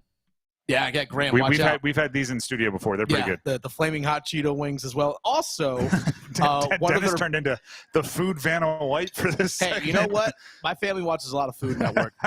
We also have the pub burger, which has bacon and the house-made sauce and everything in here as well. The French fries here at Carolina Ale House are banging. That's all I'm going to say when it comes to that. And I ordered myself a varsity burger with French fries as well. You can't go wrong with the food here. You know it's good. We're here. Obviously, Dennis and I are here. We're on air, and we have many of the who I call the real MVPs, the behind the scenes people, some sales staff, some of the sports staff, the promotion staff. They're vulturing right now. You can feel a lot of eyes on us right now because I'm jealous. That's what we're looking at. 5 plates right next to us, and they're betting that we won't be able to finish these. Well, one of those is mine. Well, that one you might be able to finish. The rest are up for grabs. But with that being said, real bold predictions. We have to get to it. It's a Friday. We do it every Friday, and we're the only place in sports media that not only has bold predictions but a checks and balances system to make sure they're bold enough. So Dennis and I will make predictions, and then based on the bold enough bell, which sounds like this, which is always a bold enough horn with Graham, or a bold enough or not bold enough buzzer, which sounds like this, we may have to make them more bold on the spot in real time. You'll catch along. It's a fun game. I'll get it started. We'll start with I just noticed all 6 of mine are basketball related. Okay, that makes sense. So we'll do all 6 for the Duke and NC State Sweet 16 games from me. And Dennis, I don't know what yours are. Okay. Kyle Filipowski, 4 fouls with 8 minutes left in the game versus Houston. Bold enough. Okay, so he commits 4 fouls. He commits 4 fouls. I think that this is going to be a physical game. I think Houston's going to try to attack him. They understand how important he is, and he has not played the best in the most physical games of the year. I think there's going to be a couple, lazy fouls that end up being very difficult for Duke to overcome. Okay. A good one for Duke. Now that I said that, and all the Duke fans are like, what the heck? Jared McCain, 5+ threes versus Houston. 6+ threes versus Houston. 7+ threes versus Houston. What? This is where, so you're saying in back-to-back games he is going to have the Duke record for threes made? Sounds good. Give me 8+ threes. There we go. 8+ threes. I saw a clip recently, and it was a practice clip of John Shire talking to Jared McCain. And John Shire said, when you catch the ball, you're not thinking shoot. Unless he was essentially saying, unless you're open. He's like, I want you to catch the ball thinking shot every time you catch it. Mm-hmm. Hunt your shot was the term he used. And last game, I didn't realize it, but that's what I was thinking. As he was catching it, it was very much every time he ran anywhere on the floor, it was with the distinct purpose of hunting his shot and finding a way to be successful with it. And usually when you do something like that and you have success, you try to do it again. So I'm giving him a lot of credit. I'm saying he's going to do it again. You have one you want to toss in here? I do. I'm going to go to NC State Marquette tonight. DJ Burns has a block and 2 steals tonight. You're going defense for DJ Burns? Yeah, I'm going defense for the big man. defense for DJ Burns. What? How do I Not get what the he's known buzzer for. on that? Not what he's known for. I got a buzzer for DJ Burns getting a block and 2 steals. Okay, fine. 2 blocks and 2 steals tonight. Oh, there it is. There it is. What about this one? 2 blocks, 2 steals, and 2 more NIL deals. There you go. No, the 2 NIL deals. That's in the last 30 minutes. He's tweeted from Raising Cane's. Okay. A video. He's tweeted from TurboTax, a video, and then he tweeted from Raising Cane's again in the last 30 minutes. Jeez. I'm sure he's scheduled them ahead of time, and he's not on game day sitting there. Yeah. But I'm just saying the money's flowing for one DJ Burns. Good on him. Good on him. But yeah, I think he actually, because we always talk about what he does offensively, and his scoring touch and everything. I know rebounding isn't really his biggest thing either, but we know the guy can score, right? Yes, we definitely know he can score. But defensively, again, playing against some guys that are going to try and get to the rim, I think he has a block or actually, well, I said 2 blocks now. 2 blocks and a couple steals. All right, I'll skip over my DJ Burns one because it was going to be much more boring and offensive. Okay. Casey Morsel doesn't come out of the game versus Marquette. I think they are going to look at him and say, Tyler Kolek, go lock him down. That what's our game plan? Like when they huddle up for a timeout, I think it'll be like, I'm talking to these 4. You focus on your assignment. Like that's what you do. He's such a good on-ball defender. I don't know if they can take him out. So I think he's going to play the whole game. That's my bold prediction. Okay. Another bold prediction for NC State. Ben Middlebrooks, double-double versus Marquette. Oh. Few reasons. One, Mo Diarra is he's still under Ramadan. I never know what to say that. Respecting Ramadan, participating in Ramadan, which means he, until the sunset, can't rehydrate and can't eat any food. And this game being a central time zone game in Dallas, and being the 7:09 tip or 7:29 tip, whatever it is, most of the game will be played before sunset in Dallas. So I don't know if you can play Diarra big minutes, which means Middlebrooks has to be out there. And if Middlebrooks is out there, he has to be rebounding. So a double-double, I think, is just from like pure volume. He has to. He might get some just second chance rebound putbacks on offense. 100%. And Marquette's not the biggest team in the world, and whatever size they have will likely be guarding DJ Burns. So that leaves some opening for some other scores. I have one more bold prediction. I want to hear it. Mark Mitchell, 20 and 10. Wow. You better give him a bell. My initial reaction was just to say, wow. Yes. That's Mark not saying Mitchell, he's not a good 20 and 10. player. That's just 20 and 10 is 20 and 10. I think going down low is where they're going to have to make their money today. Simple as that. He has the physicality, whether it's putback, rebounds, second chance opportunities, like we just mentioned with Ben Middlebrooks, whatever it is, that guy's going to have to attack the rim for Duke to be successful tonight, in my opinion. I'll give you one more Duke one, and very quickly here, just because I want it on the record. I want a receipt of it. Okay. TJ Power, 2+ threes. There you go. Because that's built into my foul trouble. If he's in foul trouble, other guys are going to have to play Sean Stewart, TJ Power. TJ Power only takes threes. That's all he does. He's Jack Golke in 5-star format. Like he's going to be 250 shot attempts, 247 3-point attempts. So he hits 2 of them. And there you go. That's real bold predictions. Thank you very much to Graham back at the studio for being the bell and the buzzer. And be prepared, everybody. We still have 2 more hours of the drive with Tim Donnelly here on 99.9 The Fan, which, I mean, if that doesn't get you jacked up, I don't know what does. There's also 2 pretty massive basketball games later on that should get you all jacked up as well. The wait is over, everybody. DraftKings Sportsbook and my partners over at DraftKings Sportsbook, an official sports betting partner of NASCAR, is now live in North Carolina. Now you can legally bet on your favorite sports anytime, anywhere, right here in North Carolina with DraftKings. For a limited time, new customers who sign up with promo code TIMD, that's TIMD, and bet $5 will receive $250 instantly in bonus bets.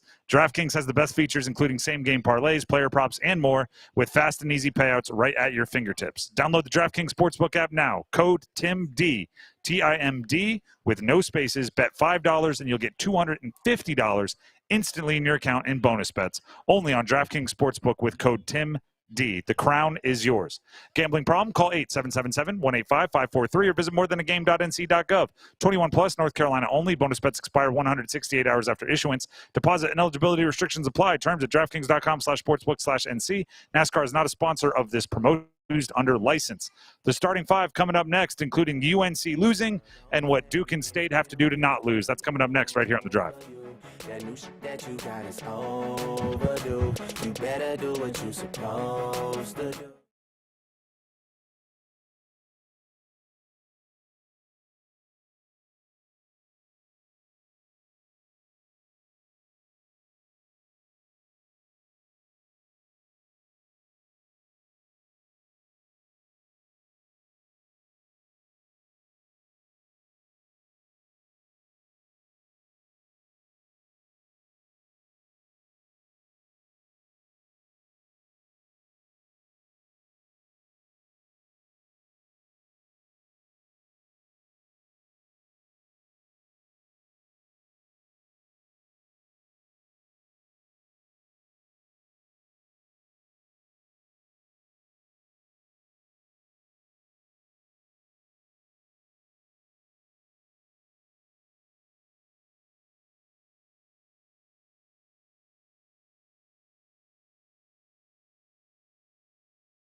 Weather update brought to you by Newcomb & Company, where your comfort is their business. Visit newcombandcompany.com. 5 o'clock check of your money. The Dow Jones closes the day up 47 points at 39,807.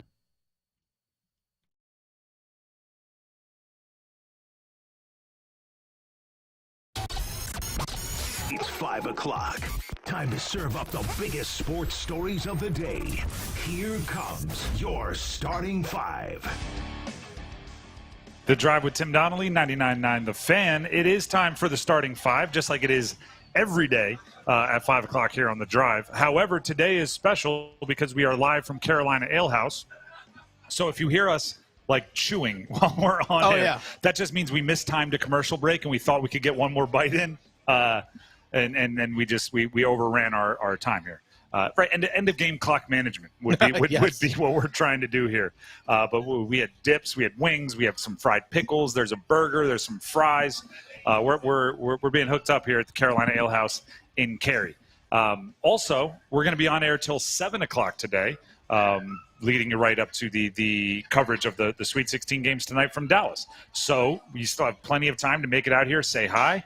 And finally, we'll be doing the numbers game with in-person contestants. Yes. So we will be finding our contestants here at the Carolina Ale House in Cary. So you have about 25 minutes if you want to be out here and be a contestant for the numbers game to make your way out here and get ready for it. That's, I believe, all of the housekeeping. Now we get into the starting five, starting with number 5. UNC lost to Arizona last night. It was close. Yeah. You know what we haven't done enough discussing? What's that? The decision to have Peyton Wojcik and Jalen Withers playing such big roles for the UNC Tar Heels down the stretch. Yeah, when I saw it late in the game, I was like, Paxton Wojcik's getting a lot of minutes here. He's getting a lot of run. It's fine. But yeah, I mean, he's getting a lot of run here. It's like, where's Cadeau? Where's Trimble? There is kind of a core of Carolina players that, not saying the bench guys didn't have a big say in it, but there's kind of like a top 6 that most would agree those 6 are the reason why they were a number 1 seed. Mm-hmm. Those 6 are the reason why they were the regular season champion of the ACC. Those 6 were the reason why they're a betting favorite to win the one of the betting favorites to win the NCAA tournament. Withers and Wojcik were not in that 6. It would be the starting 5 with Cadeau, Davis, Ingram, Ryan, Baycott, and then Seth Trimble to me was always kind of their 6th man off the bench. He was the 6th guy. Their best perimeter defender. And then for some reason against Alabama, Hubert Davis felt it was time to shake things up. And both Trimble and Cadeau barely played. We're talking like season lows in minutes. Mm-hmm. And Wojcik and Withers were out there for some of the most crucial moments. And, you know, obviously the Withers jacking up a 3 with whatever it was, 1:20 left. It was like 102 left. 102 left. That's going to look like a bad decision in the annals of history. Mm-hmm. But the better question is, why did he have the ball on the wing, like on the floor with 1:02 left, when he's a guy that you know, he's, again, a good off-the-bench player, mm-hmm. but usually not someone you'd want out there unless there's a bunch of injuries or foul trouble or something like that. I mean, here's the thing, is that this is not a knock on Withers or Wojcik. It's about staying true to what got you mm-hmm. there. That's the big Dance thing. with who brought you. Exactly. And the reason why I was a little perplexed that Wojcik was out there late in the game was because R.J. Davis became not only the primary ball handler, he became the only mm-hmm. ball handler out there. When Cadeau or Trimble are out there, they can share the load. We've actually seen multiple times, or really throughout the whole season, where Cadeau was the guy who would initiate the offense, and R.J. Davis would catch the ball coming off of off-ball screens or whatever it might be, or handoffs, and then he was allowed to be a part of the flow of the offense. When he was forcing shots, R.J. Davis was last night, that to me was like, okay, you need to get the ball out of his hands. Because when the ball was in his hands, it stuck. It stuck in his hands, and everything else got stagnant. That's the thing that really surprised me the most. It's like, why that adjustment wasn't made. And there was a chess move, like pawn to E4 mm-hmm. by Alabama to sag off of Trimble and to sag off of Elliot Cadeau. Yeah. So if those two were shooting particularly bad, I think I would understand it. You wanted to put Wojcik out there who's a better shooter. The problem with that logic is Trimble was 2 for 2 from 3. Yeah. And Cadeau was 2 for 5, which is more than good enough. I think it was an overthinking by Hubert Davis where he got caught up with this is what we have to do without thinking of we're a really good team. We need to lean on the guys that got us here and trust that even if they're having some struggles, as UNC has done all year, like UNC is a second-half team with that group that I mentioned, that core 6. I don't know why he didn't trust that to happen against Alabama. It's the thing I brought up to you earlier this week. Teams that get away or deviate from their identity are usually the ones that find themselves on the losing end in tournament time. That's the thing. They deviated from their identity last night, late in the game. And this is where we saw it. This is where we saw them come up short. And here's the thing. Obviously they lost. But, but here's the thing. They had a 2-point lead. Right? Or they have a 1-point lead when it was like 1:02 left. They had the ball with the lead with a minute to go. And that's when we saw Withers take the 3-pointer. It's like, got to understand the situation. Like, yeah, you're capable of shooting a 3-pointer. You hit 40 of them last year playing for Louisville, but that's not the right time to do it. And I don't want to take any blame away from Withers, but there is something to be said. Like, if you're in the closing lineup most of the time, the experience matters. He's not in the closing lineup a lot of the time for UNC. So, let's be real. He had visions of being Luke May. He was saying, he had visions of being Caleb Love. He had visions of, I'm going to knock down this shot and it's going to be, blown up in people's man caves on a picture for all time, right? Watch me launch this, clank. Oh no, what have I done? Like that's just, everyone gets caught up in it if you're not used to being in that closing lineup. That's number 5. Let's get to number 4. We are the 4 horsemen. Woo! The good news for the ACC is that, yes, North Carolina lost, but they had already, at that point in time, secured a spot in the Elite 8. Clemson beat Arizona, which, Dennis, I know you made this observation. Yeah. There's something about R.J. Davis and Caleb Love. When they're in the same building, their powers, negate each other. Yeah. There's, a cross-canceling somehow of abilities.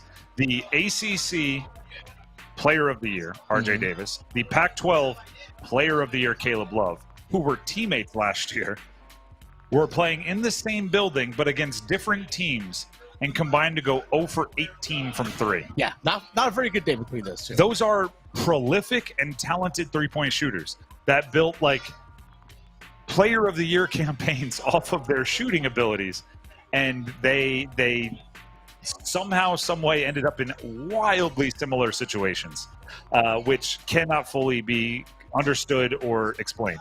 But Clemson beats Arizona, a 2 seed, the best team from a Power 5 conference, and suddenly a 6 seed from the ACC is Clemson, Alabama. I don't think was what anybody was rooting for on the basketball court to be the matchup. I mean, just go play in the Rose Bowl, make it a football game. You're in Southern California. There's a missed opportunity if Trevor Lawrence and Tua Tagovailoa aren't sitting courtside. Oh yeah, it's Clemson and Alabama. It is what it is, right? You need those. What's AJ McCarron doing?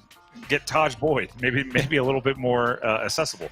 But my point is, this is why the NBA always gets accused of being rigged, scripted.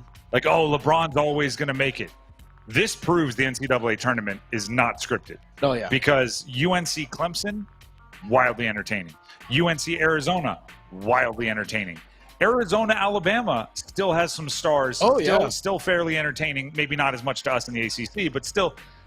Clemson Alabama, not what the advertisers were rooting for. So it's more credit to them. The better teams won on that day, and now PJ Hall and Joe Girard have a chance to go do what UNC could not against Alabama. That's number 4. Let's get to number 3. 1, 2, 3. Last night, all of these things happened for the Carolina Hurricanes. Freddie Anderson got another shutout. Yep. Both Gensel and Kuznetsov assisted on goals, the new guys. Yep. Aho scored. They clinched the postseason. Jarvis scored. Mm-hmm. Brady Shea scored. Yep. They just because I don't like that he gets left out because he plays defense. Slavin did Slavin things. Yeah. There's less like goals that you need, but still, Slavin was there. I just want to point it out. But they also clinched the postseason, which is important, even as expected as it was. And for more of a breakdown on that win over the Red Wings, here's 2 minutes of hockey with our good friend Adam Gold.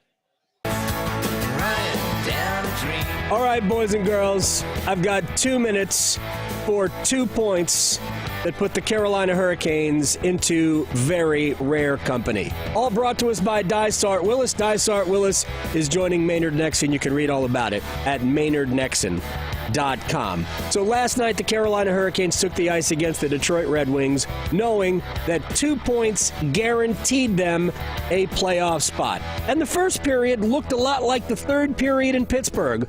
A lot of puck possession, a lot of shots, not a ton of danger. And then the second period started, and the danger showed up. Cobb, Rasmussen, low shot, kicked away by Anderson. And then that one is caught forward by Slavin. He can do that legally in the defensive zone. Now Jarvis gets allowed in front, they score! Sebastian Aho! This line is on fire! 1-0 Carolina. Yes, that opened the floodgates. It also set the stage for an Aho, Jarvis, Gensel second period that was second to none. They combined for 8 points and on 3 goals, one of which was on the power play, Seth Jarvis's power play goal.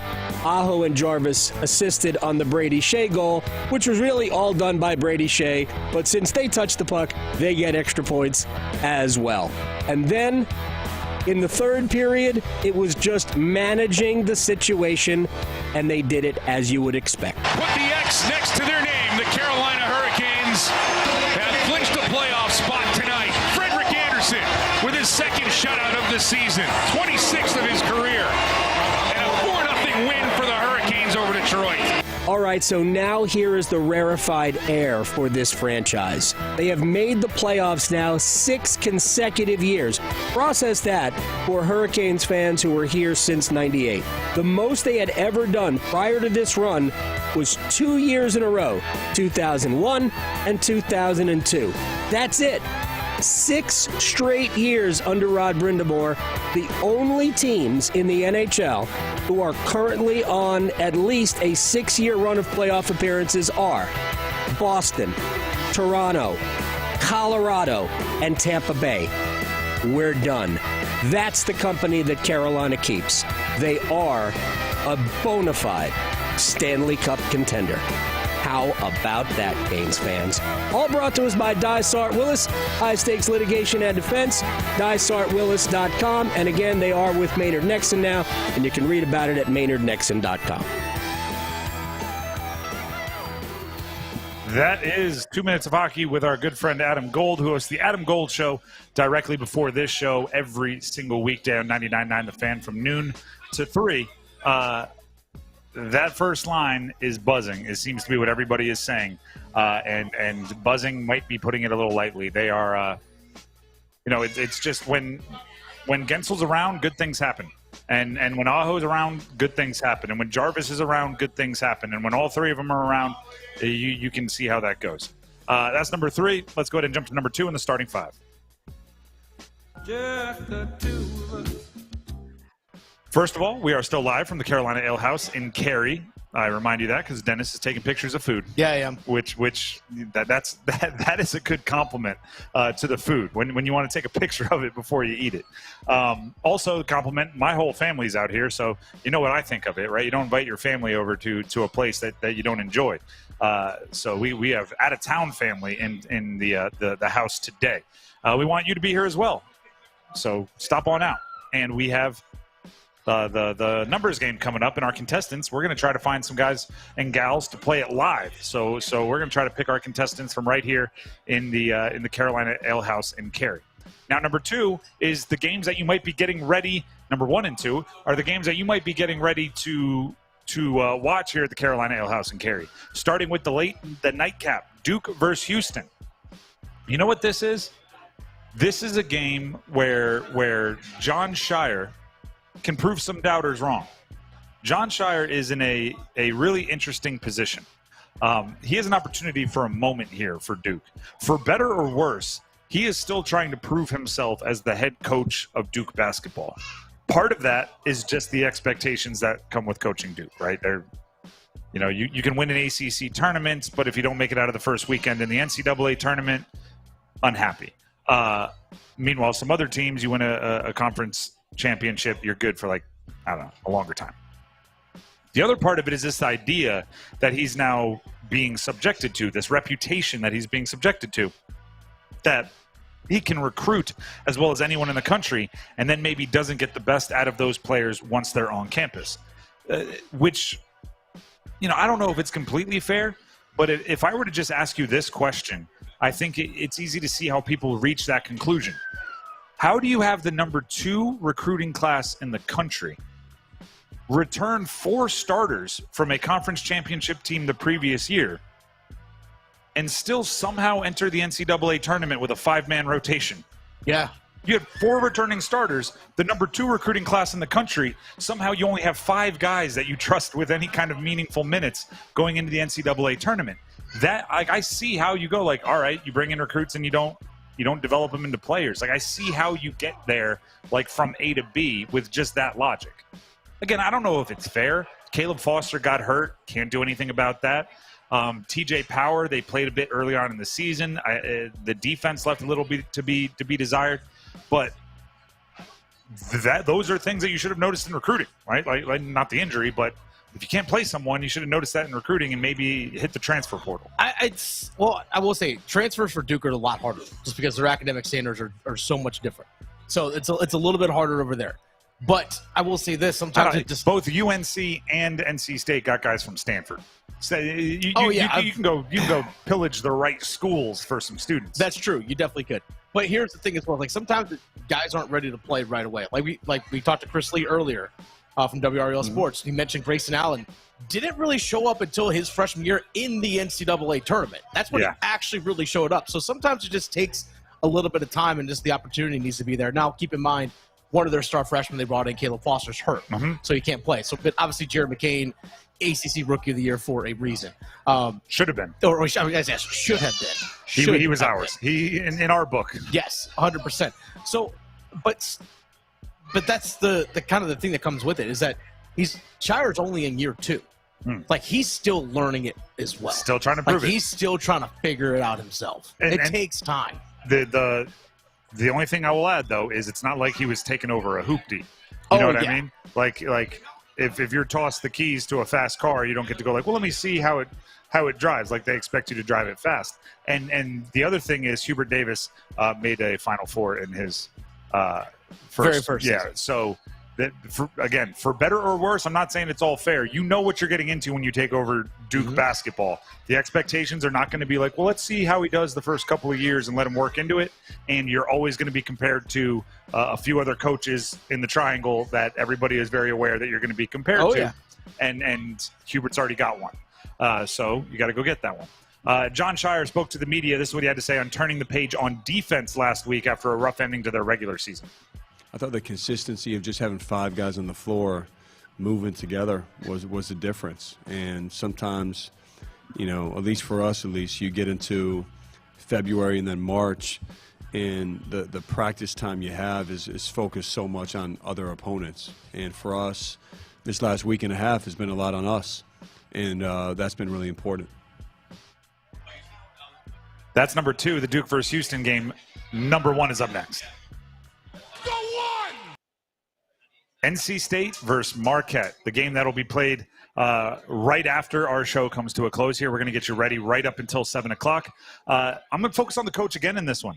Kevin Keats is in an interesting place because do you know what Kevin Keats and his team play really well under the pretenses of? What's that?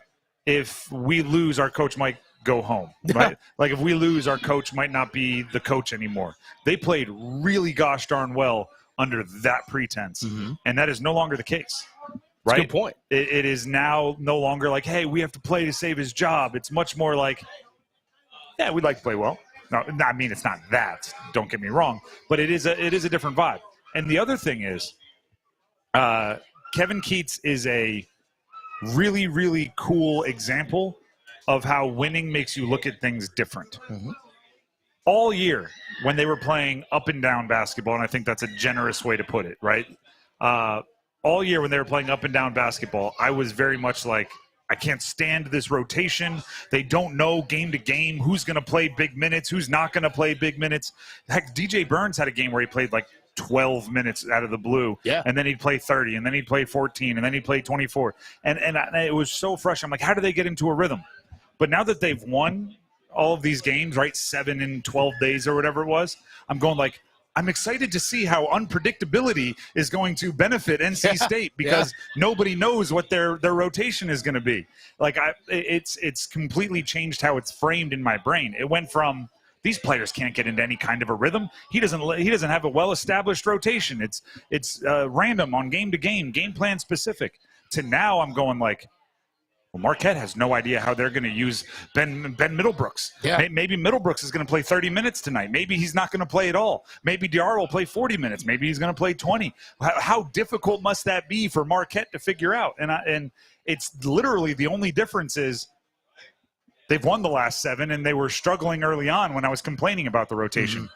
So it's like Kevin Keats, I'm now going like, all right, I'm excited to see how you're going to roll this one out. When at first I was going, I wish I could predict how I could roll it out. Is Jaden Taylor featured in this game? Hey, he can step in and knock down 5 3-pointers tonight. Jaden Taylor had a stretch where he was like 24, 26, 18 in like 3 consecutive games. Yeah. And was the leading scorer for the team. And then there's games where he doesn't play much. I'm going, at the time, I was going, this is ridiculous. He just scored 24 like 5 days ago. Play him more minutes. But now I'm going, imagine you're Marquette. How do you game plan for this? Right? Now, Jaden Taylor, we got to know he's a shooter. We got to know he likes to drive left. Oh, yeah, but also he might play 10 minutes, and then all of this scouting report doesn't matter at all. It's a really confusing situation, but, for Kevin Keats, it's one that he's played his way into, and the team has played his way into it. Matter of fact, he had this kind of fun interaction with the media earlier today where they asked him why that his team waited until the postseason to play well. I think we had our moments. And if you look at our team in different segments, you would say, man, they were good. We remember we started off the ACC season 5-1. And then I think we had a couple of rough spots. And, it's weird. We brought in 8 different guys, and I think it took a little longer than I thought. We played well early. And then in between, I thought we were just okay. And then we kind of found our stride once we got into March a little bit. So it's weird. It's a good question. But like I said, we had some moments, and then we kind of turned it around. Yeah. But also, you waited till the postseason to play your best basketball. Hey, if you're gonna pick a time to do it, now's the time to do it. Both they and, to a lesser extent, Duke have done the same thing, which is their best basketball has come in winner-go-home games, which is that's a good trait to have. Mm-hmm. Dennis has something for you? I do. Dennis Cox here, my friends over at Underdog Sportsbook. We all know sports betting. It's here in the state of North Carolina. It's been here for a few weeks now. I know you guys are in the game. And that's the reason why Underdog Sportsbook is here for you. Underdog, they've worked hard behind the scenes to create a sportsbook app using their own technology for you, the sports fan. As a result, you got a simple, fresh experience, straightforward language. It's easy to follow, easy to understand, and it's a simple, clean design. That's the reason why anytime I open up Underdog, I know I missed one on my parlay last night at a little 5-leg thing, college basketball, but that's fine. That's okay. But I knew exactly where to go to find stuff. It made it so simple and easy to find. I know I've heard people complain about some apps where they're like, I don't know what this means. I don't know where to go. I'm not sure where to look. Underdog, it's simple and easy. That's the reason why I like using it. It's fast and it's easy to use. And that's where you actually can come in. I know your people are looking at Major League Baseball is going on right now. There's some NBA, but obviously big-time college basketball going on. You can get in the game as well. Download the Underdog Sportsbook app on iOS or Android. Sign up with the promo code Dennis, that's my name, and use your first bet mulligan, which returns up to $1,000 as bonus funds if your first bet loses. That's Underdog Sportsbook, promo code Dennis. Must be 21 plus to gamble and present in North Carolina. Gambling problem? Call 1-877-718-5543 or visit morethanagame.nc.gov or call 1-800-GAMBLER. Terms, conditions, and restrictions apply and can be found in the Underdog Sportsbook app. We're going to play the numbers game when we come back here on The Drive. We have Stained and Breaking Benjamin tickets to give to the winner. Stain and Breaking Benjamin coming to Coastal Credit Union Music Park on Saturday, September 21st with special guests Daughtry and Lakeview. Normally I give out the phone number here, but I think we're going to send Dennis to find some live contestants here in the Carolina Ale House in Cary. Try to find a couple of contestants that want the tickets and want to play the numbers game. I need 2 people. We need 2 people. If you want to win tickets, see Stain and Breaking Benjamin, I'm going to come find you. Better raise your hand. I'm going to find you here at the Carolina Ale House, giving away tickets. Everybody here in the Ale House, look for Dennis. He'll get you set up. We'll be back to play the game coming up next.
The Drive with Tim Donnelly, 99.9 The Fan, back here live at the Carolina Ale House in Cary, where we are getting ready to play the numbers game. This is a special numbers game. Normally we do this with callers, but since we're out at the Carolina Ale House, we decided to go find some contestants out there enjoying themselves, catching some games and eating some food. Our first contestant is Matthew, and we're going to talk to Vicky. Vicky, in a couple of minutes here. Matthew, you're going to go first. Normally we make people earn to go first, but you were the first one to say yes, so you get to come on down here, all right? The way this game works is I'm going to give you a team and a player. You give me the jersey number as quickly as you can. If you don't know it, you get one pass. Got it. Okay? And you have 30 seconds on the clock, and you'll hear the clock in your headphones. Any questions? Don't think so. All right. The categories you get to choose from are NFL players that are all Texas alumni, so they played college at Texas, NFL players that are all Oklahoma alumni, MLB players, this is in honor of opening day, which was yesterday, and NHL. The NHL category is all Canes and Whalers players. Got it. Those are the four categories. Let's do Texas. Texas. NFL. All right. Again, I'll give you the team and the player. Give me the jersey number as quickly as you can. Last second clarifications. It's your last chance. Nope. All right. Your time will start when you hear the horn. Vince Young, Tennessee Titans. I'm going to do pass. All right. Bijan Robinson, Atlanta Falcons. The 22. Incorrect. Derek Johnson, Kansas City Chiefs.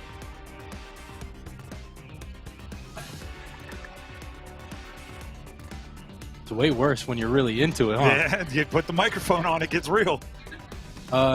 15. Incorrect. Vince Young, Tennessee Titans. I don't know.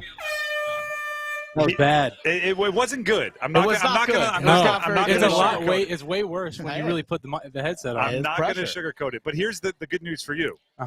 Since you've set the bar, if there's a tie at 0, you're the winner. Whoever goes first wins the tiebreaker. So if we have there's going to be a tie. So if we have a very sad Ofer versus Ofer, then you're the winner. It might be. Vicky's coming up, but she knows she only has to get one. Go ahead and pass the headset to Vicky. I mean, get the sunglasses off so the headset will fit. Oh, I didn't know that. So Vicky sibling competition. There's a little sibling competition. Didn't know that. So you got. I will say this. Vicky was watching. She got dramatically more smiley the worse Matthew did. So as the clock ticked, she went oh, I might not look this bad. So the categories remaining are NFL Oklahoma alum, MLB opening day, which is just MLB players, or NHL Canes and okay. These are all players that played college in Oklahoma, but we're looking for, I'll say, a team. It comes with the NFL number. Any questions before we get started? Nope. She's shaking her head no. Your time will start when you hear the horn. Jalen Hurts, Philadelphia Eagles. 6? Incorrect. Mark Andrews, Baltimore Ravens. Oh.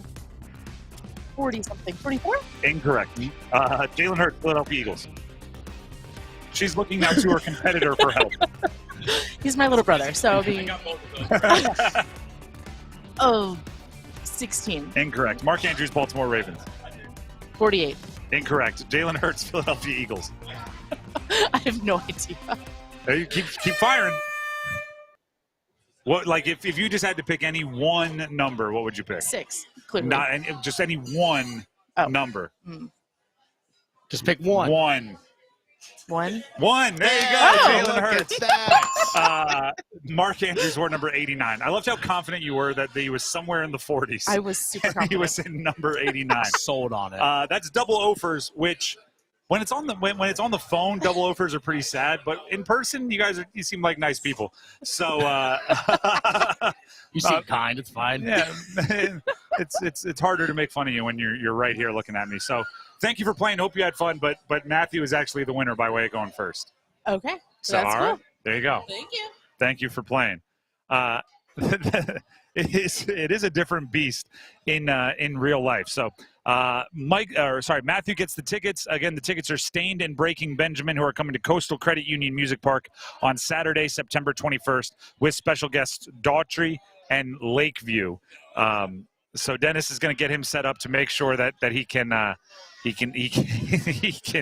get the tickets. Just watching them struggle. For those of you watching online, we have a YouTube stream going, our WRAL Sports Fan live stream. That was entertaining, to say the very least. Canes at Montreal. Let's talk a little hockey. None of them picked the hockey category. They both went with the NFL. But Canes at Montreal, the next 8 games, there are certain things that I will say. We're going to preview every game. The Canes are a contender. They're going to be buzzy. They're going to be talked about. But there are certain points that are just going to be steady. They're going to be every single game for the Canes. And one of those is it's all about polishing things off in the correct way for the postseason. It's about polishing things off in the correct way for the playoffs. The excitement from the fan base is kind of on hold, right? Because playoffs are clinched. Sure, you can jockey for seeding up or down a little bit. Sure, you want to, win. You don't want to go on an 8-game losing streak, but it's really about testing or tying up the loose ends would be a better way to put it. Heading into the postseason, Jesper Fast, will he play, and how will he affect the lines? He's expected back, if not tomorrow, the next game for the Canes. Pyotr Kochetkov, I believe, can get a little bit back to his top-end play. They're going to try to do that. And matter of fact, here's Rod Brindamore talking about seeing both goaltenders get the chance, as they've been doing, to rotate in and out every other game. That's what you need at this time of year, and especially with what we were dealing with Freddie, you weren't going to run him. And, Keats played well, so it's pretty simple, easy decisions. The tough decisions will come later. That's exactly true. The next 8 games, it makes a lot of sense to just keep rotating through. But once the postseason starts, you're going to stand on your best goalies, and you need to figure out who that is and how much you want to trust Kochetkov or anybody else, really, other than Freddie right now. I will say this, however, going into the Montreal game tomorrow. Montreal stinks. Yeah, they're not good. So you aren't going to get much of a fastball look. You really need to focus on you, right? You can win that game playing poorly just by the nature of how talented your guys are, particularly, top line, best defenders. You can kind of, I don't want to say coast to a win, but you can kind of coast to a win. So make sure you're focused on the things that you want to work on, and things like ironing out lines and figuring out where Fost fits all are included in that category. It's one of those things for Carolina, knowing that you have basically 4 days off or 4 days until your next game. It's easy to sit there and say, we got a break.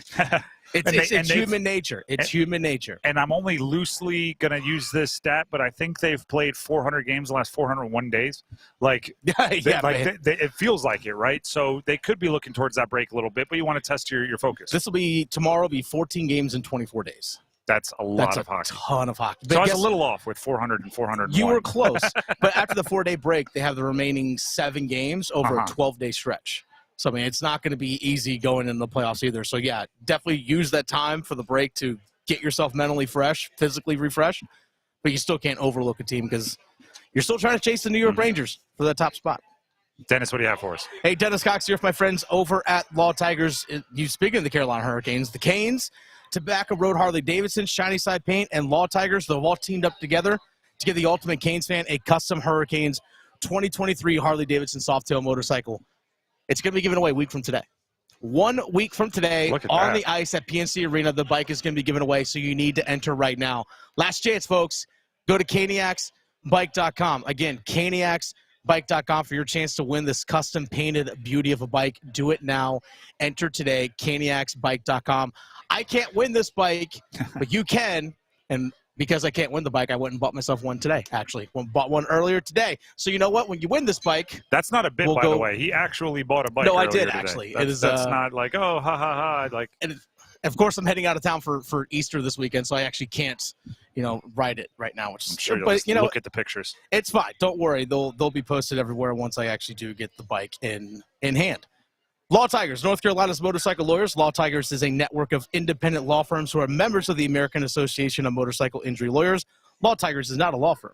We have to make our picks for the weekend. We do it every Friday about this time. It's coming up after the break.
I'm getting so cold. I ain't wait this hard since I was 18.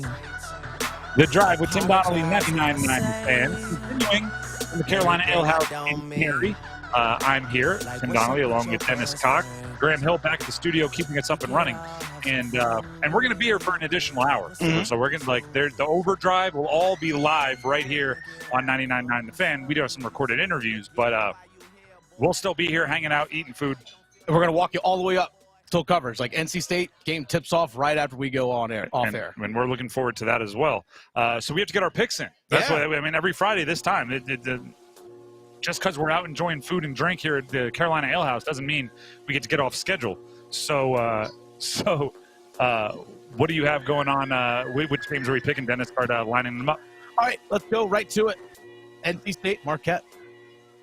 I think the over-under on this one in total points is 150. Okay. I see that as pretty correct, 150.5. Okay. I see that as pretty correct. I'm not, I have rules, right? And I talk about betting the streak. Okay. And what that means is if you pick a magic run like what NC State's on, if you pick it to continue, you can only be wrong once. It's true. Right? But if you pick it to end, this might be your 6th straight time being wrong picking against NC State's streak. So I'm picking NC State, and with that number in mind, I'm going 76-74. Okay, just riding the wave. Riding the wave. Just riding the wave. And also, I do think there's an element of they're unique, and it's tough. And Shaka Smart is a really, really good coach. He's been coaching for a long time, going back to the VCU days, Texas. I don't know if he's seen someone like DJ Burns. I don't know if in his deep bag of tricks he has something that says yep, that makes a lot of sense to me. Use this to guard DJ Burns. So I think they're able to pull it out. Okay. All right. Are you in agreement? You're going NC State to win tonight. 76-74. NC State over Marquette, 76-74. All right. Give me NC State in this one as well. I'm gonna go. I'm gonna go a little press bit more, me on it and then do the same thing. I'm gonna go a little bit more. I still have my mind made up. I'm gonna go a little bit more low scoring. I'm thinking more like a 68-61. I think it's gonna be more of a slugfest. I don't know why, but my gut just tells me that. Just going gut feeling, and I might be 100% wrong. Well, that's all. There are some Marquette fans that are here, by the way, so I don't think they like our decision that we're making right now. But hey, you know what? But they know where they are. They know exactly where they are. Cary, North Carolina. They are. Hey, I used to live just south of Milwaukee, where Marquette is located, so I get it. All right, what's next up? What's the next game? Hey, let's go right to Duke Houston, which also you can hear right here on the Fan. I think this will be a lower scoring game. Okay. Maybe even a little bit lower scoring than what you said. Actually, you know what? No, because I think the tournament does ramp things up a little bit. So even though Houston is an unbelievable defensive team, they have some scores. I'm going to go 72-68 Duke. And it comes down to free throws. I'm putting McCain on the line with 6 seconds left to make it a 2-possession game, and he knocks them both down. Okay. And then does a TikTok dance on the free throw line. Crazy viral.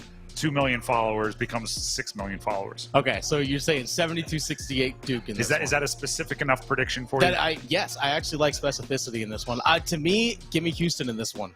Give me Houston 81-63. I think Houston pulls away in this. Just to set the tone here, the spread is looking about 4.5 in favor of Houston. Okay. ESPN's matchup predictor has Houston as a 76.4% favorite.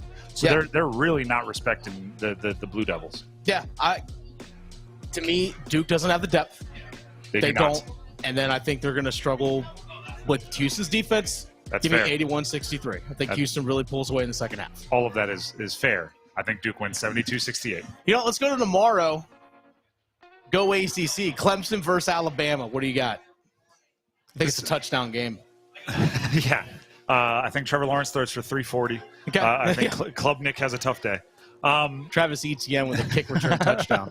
I have, to be completely honest with you, I don't even know if I've completely settled in that those are the two teams advancing in that region. It's Clemson and Alabama? Clemson and Alabama over UNC and Arizona is not how I anticipated this one checking out. To be honest with you, I liked a lot of what Alabama did. Mm-hmm. I think it's tough. I'm gonna go Alabama. Alabama 84-80. 84-80. Just sticking with their averages for the whole season, basically. PJ Hall has a big day. Clemson can't score at that clip. They don't play at that pace. They actually play at a pretty slow pace, does Clemson. Give me Alabama in this one, 77-63.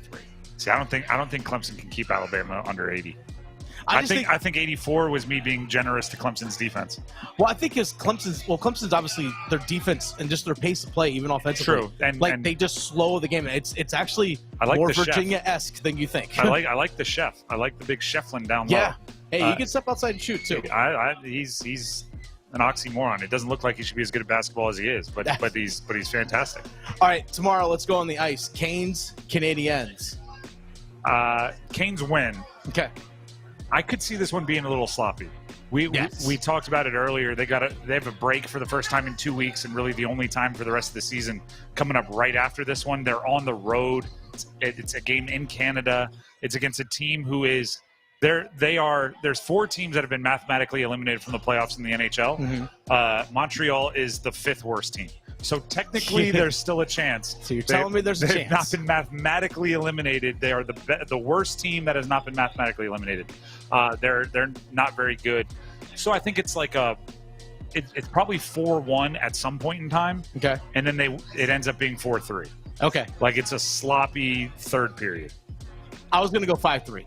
I was going to go 5-3 Carolina in this one, where it's like it's 2-2 after the first. Yeah. Exactly. They either start slow or end sloppy, one or the other, right? Either it takes them a while to wake up and then they turn it on at the end and win by 2 goals, or they're ahead by 2 or 3 goals and then shut it down too early and then have to hold on. I think it's going to be 2-2 after 1, where Carolina gets the early first goal, and then there's some fluky weird bounce where it hits off a stanchion, and then it pops out right to a guy, and then he scores. Then Carolina gets it right back with a power play goal. Then all of a sudden, with like 18 seconds left in the first period, they let up a soft one. Give me a goal scorer for Carolina. Yeah, Gensel with 2. Ooh, Gensel with 2 off the schneid, because he's been peppering the goal, but not finding the net off. He's been setting dudes up perfectly, though. Yeah. I mean, it works because Aho and Jarvis keep scoring, so you're like, I don't need to score. Do you think they owe him one? They're like, we'll get you back in Montreal. Yeah, exactly. Interesting. Give me 5-3 Carolina in this one. All right. Coming up next, we're continuing into Overdrive live from Carolina Ale House. However, we're going to bring you a few interviews that can help you get set for the NC State game, which is due up here in an hour and a half for opening. Not even, I don't think. Not even. So coming up at the top of the next hour, we're going to give you Casey Morsel from earlier in the week. He is a player who I think will have one of the toughest matchups in the Marquette game, which is Tyler Kolek.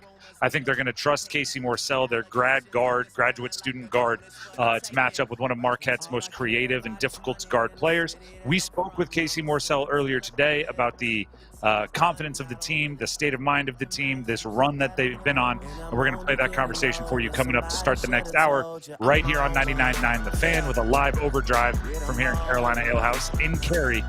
Enjoy it coming up after the break.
This live edition of Overdrive is brought to you by Newcomb & Company, where your comfort is their business. Visit newcombandcompany.com. It's 6 o'clock. Time to shift into Overdrive. All highlights, no filler, as we run it back from the Drive with Tim Donnelly.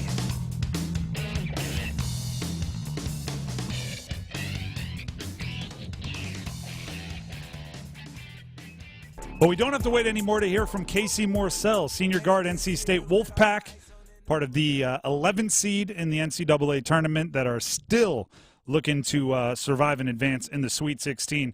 Casey, we appreciate you for joining us on the Heister Automotive Group hotline. We'll start with this. What does it feel like to be one of the stories of the tournament, kind of everybody's underdog that the nation is falling in love with? Well, first off, thanks for having me. It's just this journey of just being part of something so special is something that we haven't truly embraced yet. I mean, just because every day we've just constantly been getting ready for the next game as players. But once everything kind of winds down and slows down for us, and I think us players will finally be able to fully embrace what we just did.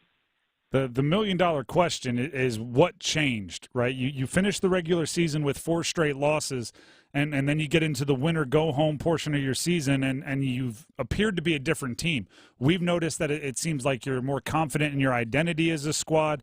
What changed, or can you even put your finger on it? Well, I guess the major change I think was different now is that I guess in games, we just strictly don't hurt ourselves. If we lose a game, it's just because the team straight up outplayed us. But, each game that we go into, we're not going to lose a game strictly because of the vast majority of mistakes that we've kind of caused on our end. Casey Morsel, senior guard, NC State Wolfpack, joining us ahead of their matchup with Marquette in the Sweet 16 later this week. Casey, there's a few storylines that have followed your team over the last 2 weeks, and it is literally, exactly 2 weeks ago on Tuesday. Today is a Tuesday that this run started in the ACC tournament. 7 games in 12 days. Is the "they must be so tired" thing overrated? Like, have you guys actually felt as fatigued as everybody keeps making it out to be? Well, I can see why everybody thinks we're tired, but no, we feel great. We feel great. We have so many great resources here at State and here on staff that have been a part of this journey. We get massages, and we have a great nutritionist who travel with us, and just having all the resources that put us in the best position to kind of keep going along this stretch. I mean, I think Coach said it best. When we were in the ACC tournament, we kind of got better as the season and as the tournament went on. So as time goes on, we kind of, we feel better, and we just kind of have to keep that going, keep using our resources because they put us in the best position to be successful. I want to go back to a conversation that we had at the ACC tip-off event. This is, months ago now. It probably feels like you've lived 10 lives since then. But one of the things you mentioned is, as a guy that's been in Raleigh for a while, you're obviously started your career at UVA, but you've been part of the Wolfpack now for a few years. You kind of took it as part of your responsibility to make sure everybody was included, right? You had all these new faces, incoming transfers from last year, and you're trying to make it all kind of mesh. Did that chemistry take longer than you would have thought? Because, as we mentioned, it feels like you clicked, but it was at the last possible second in the ACC tournament. Yeah, I mean, I think any time you get a bunch of new faces, it does take time for things to click. I think for us, I think we've always kind of had chemistry, and we've always been close. It was just more X's and O's in terms of why we weren't pulling games out. And, like I said, when it came to the X's and O's, and, yes, I think people people are going to make mistakes during games, but, just putting ourselves in the best position as a team to even stay connected. I think even when a team goes on a run or we're in a hole, like just staying connected for a full 40 minutes and not letting runs kind of separate us or divide us, I mean, that puts us in the best position to be successful. Casey Morsel, senior guard, NC State, getting ready for the Sweet 16 later this week, joining us on the Heister Automotive Group hotline. I want to talk about your defense, Casey. It takes a lot for just a straight-up, like, perimeter excellent defensive effort to go viral, and it's happened a few times for you.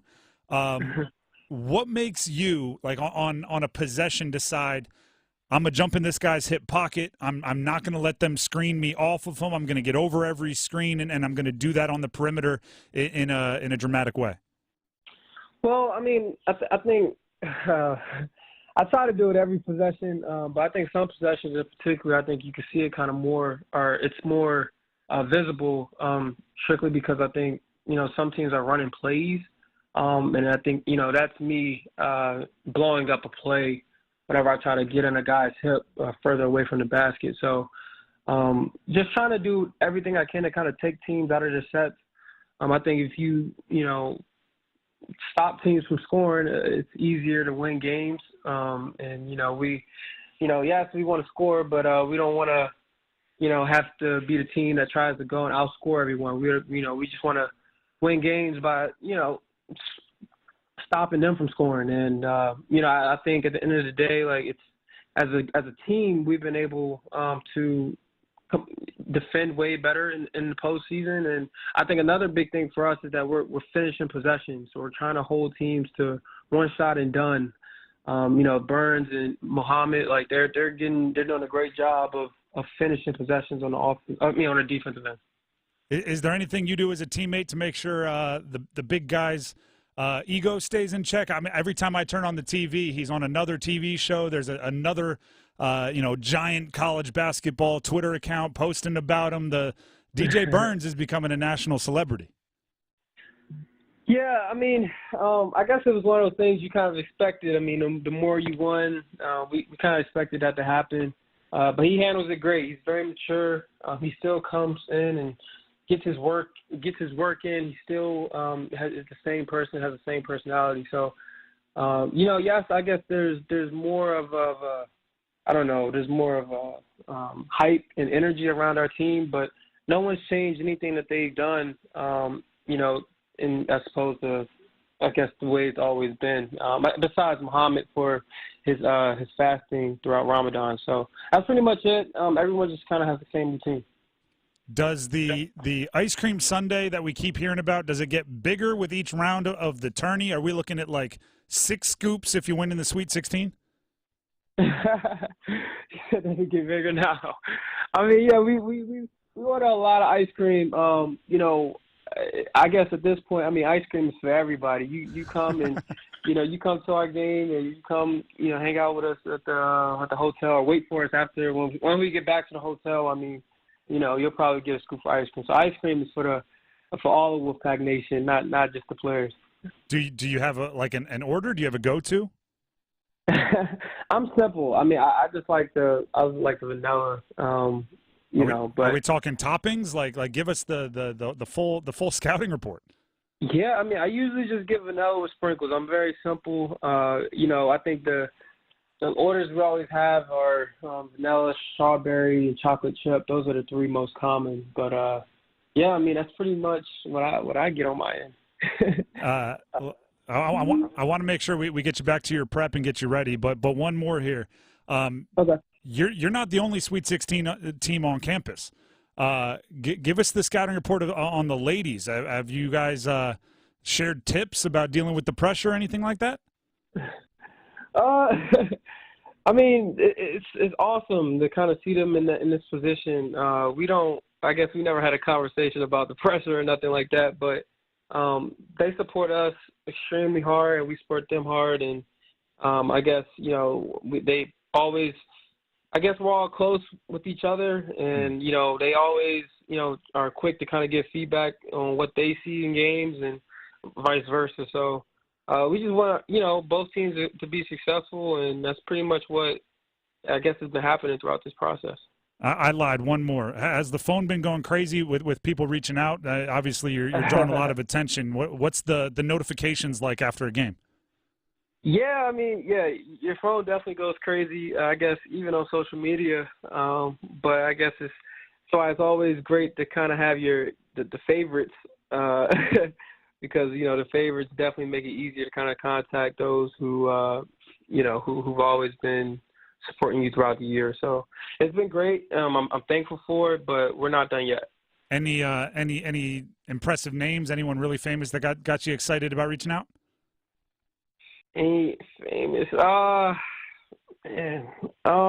And if not, be ready for it, because a Sweet 16 victory comes with, or a great performance in the Sweet 16 comes with a lot of eyeballs on you. So maybe look outside those favorites if it happens. All right.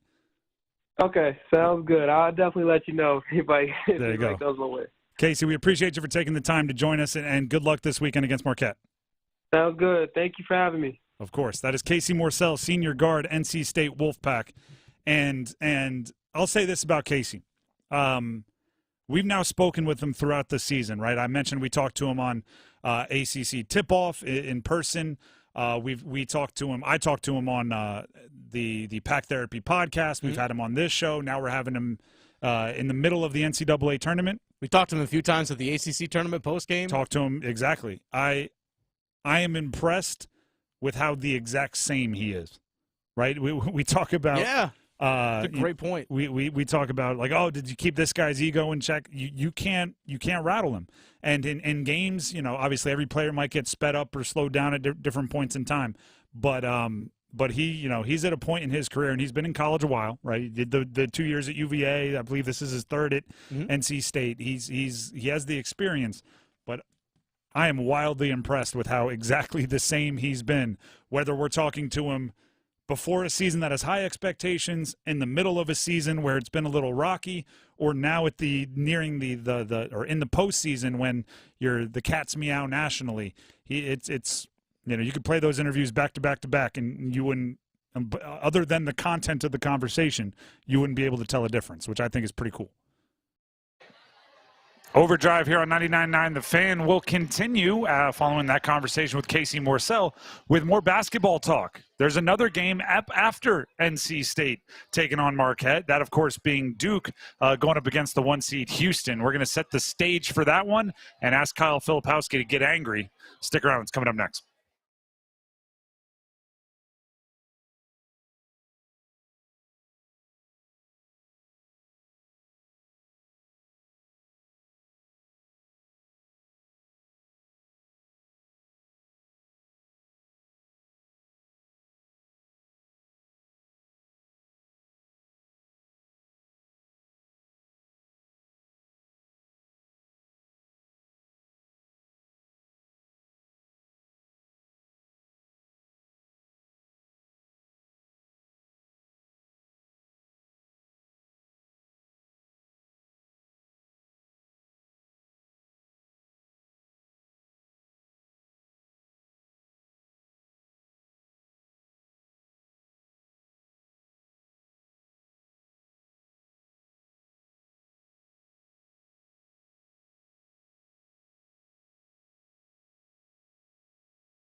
in Overdrive on 99.9 The Fan.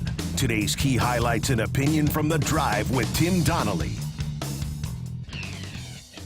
This is Overdrive here on 99.9 The Fan. Today, a little special because it's a special day. Of course. The Sweet 16's going on. State fans beginning to file in here, or I should say filed in here and continuing to file in here. I've seen a couple Duke fans, seen some Marquette fans as well. Marquette represented. I know, right? And yeah, some red and obviously some Duke blue out here as well. Their game's getting ready to tip off. Yeah. Number 4 Duke, number 1 Houston in that region will be the second game of the two you can hear right here on 99.9 The Fan. And I'm just like one more time, I want to say this is my chorus. This is my refrain for Duke going into this game. Kyle Filipowski needs to have, I don't know if it needs to be his best career game because he's been pretty darn good. He's an All-American. He has a whole bunch of stats that he can stand on. But he needs to have his most assertive game. He needs to have his most physical game that he has had in his career if Duke wants to pull off the upset. Make no mistake about it, Duke's not in this situation often. It would be an upset for them to get the win. They are a underdog. They are a 4.5-point underdog, and the ESPN matchup predictor has them about 73% chance of losing, according to their whatever numbers and algorithms and equations that go into all of that. So for them to pull off the upset, Kyle Filipowski is both their Goliath and their slingshot. He is the thing that needs to play well, and he needs to do so, I believe, in a physical fashion because of the size advantage he's going to have over everybody on the Houston roster. They don't have anyone really listed above 6'8" in their main rotation, and many of them are giving up even more weight, which is an even more aggressive thing. We talked about it earlier this afternoon. Kyle Filipowski is a much bigger dude than people think. Like, we actually physically see him in person. You're like, oh, you're actually pretty broad-shouldered. You're actually, like, pretty physically built. He's not like sometimes we see with some, 7-footers or 6'10" guys that are like more longer, like a Chet Holmgren or something like that, more longer, lankier. Or the guy from Alabama last night. The way to describe it is sometimes I'm watching on TV and I'm questioning why other teams aren't taking it into the post or bullying. Like, why aren't you pushing around Kyle Filipowski more? Yeah. And then you see him in person and you're like, oh, I wouldn't push him around either. Like, oh, that's why. Got it. It's okay. And that's not to say other, like, if you have, to use the most obvious example in college basketball, if you have Zach Edey, yeah, you're not going to be in the same situation. I can't emphasize this enough. Houston does not have anything that resembles Zach Edey, like not even a light version of. Houston is kind of an undersized team, but they've been able to overcome that with excellent rotations and communication and everything else that comes with being a great defensive team. But they don't do it with size and physicality in the down low. Some of their perimeter players are very much physical and like to push around smaller guards. But it just doesn't happen down low, which is why I believe it starts and really ends with Filipowski. And also, this is a test for Shire, a test that I actually believe Hubert Davis failed last night, which is you have to know how long to stick with your game plan. If it felt like to me like UNC abandoned what they wanted to do too early last night and started panicking and throwing in players that maybe don't traditionally play bigger roles and having guys that do play bigger roles on the bench.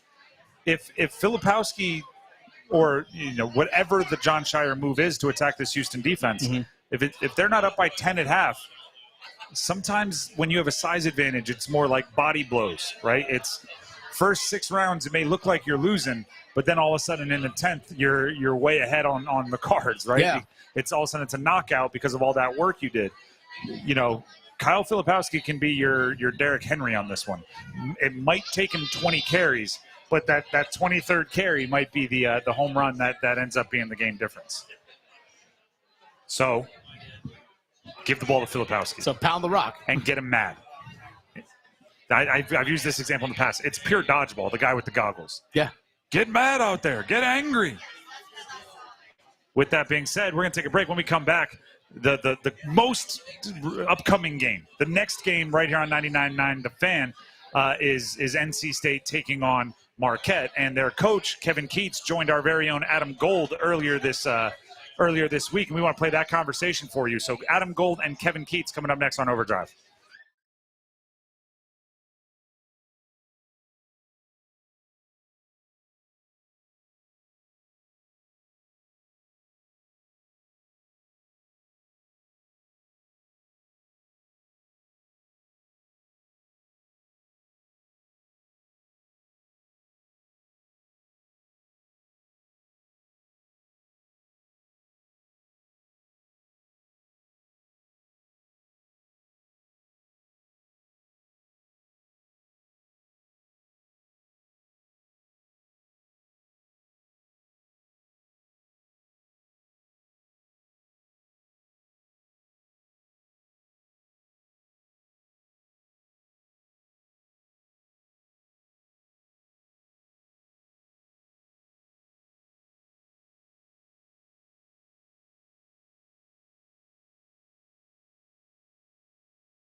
The Tar Heels are through to the Sweet 16.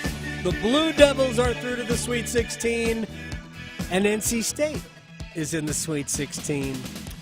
I'm not sure how many people would have expected this about 2 weeks ago, but here's where we are. And I've said this 1,000 times, whether or not Kevin Keats believes me, but we go back a month and a half, 2 months, and I looked at the roster and went, there's no reason why they're not as good as anybody else.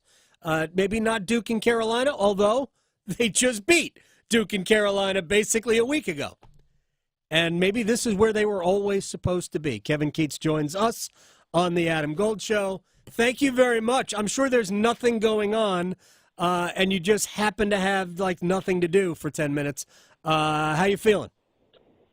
You know what? I'm feeling great. Love our team. Love how hard we're working. And glad that we're in the position that we're in. There's 16 teams left, and we're one of those, and we're playing good basketball.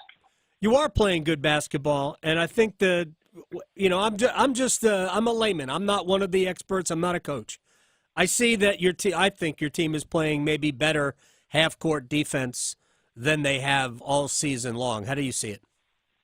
Well, I think we've improved in a lot of different areas, and I like to refer to it as we've cleaned up some areas that we were not, you know, performing well, and that could be offensively, that could be defensively, but we're doing some really good things, and I will say this about our guys. They're really locked in on both sides of it. You know, we're moving the ball more. We're scoring in a more efficient way. And defensively, I think we're doing a really good job on most of the team's best players. You certainly did a good job on Jack Golke. I mean, Casey Morsel, at one point, I'm not sure how familiar you are with square dancing, but I thought Casey and Jack were going to do-si-do for a while.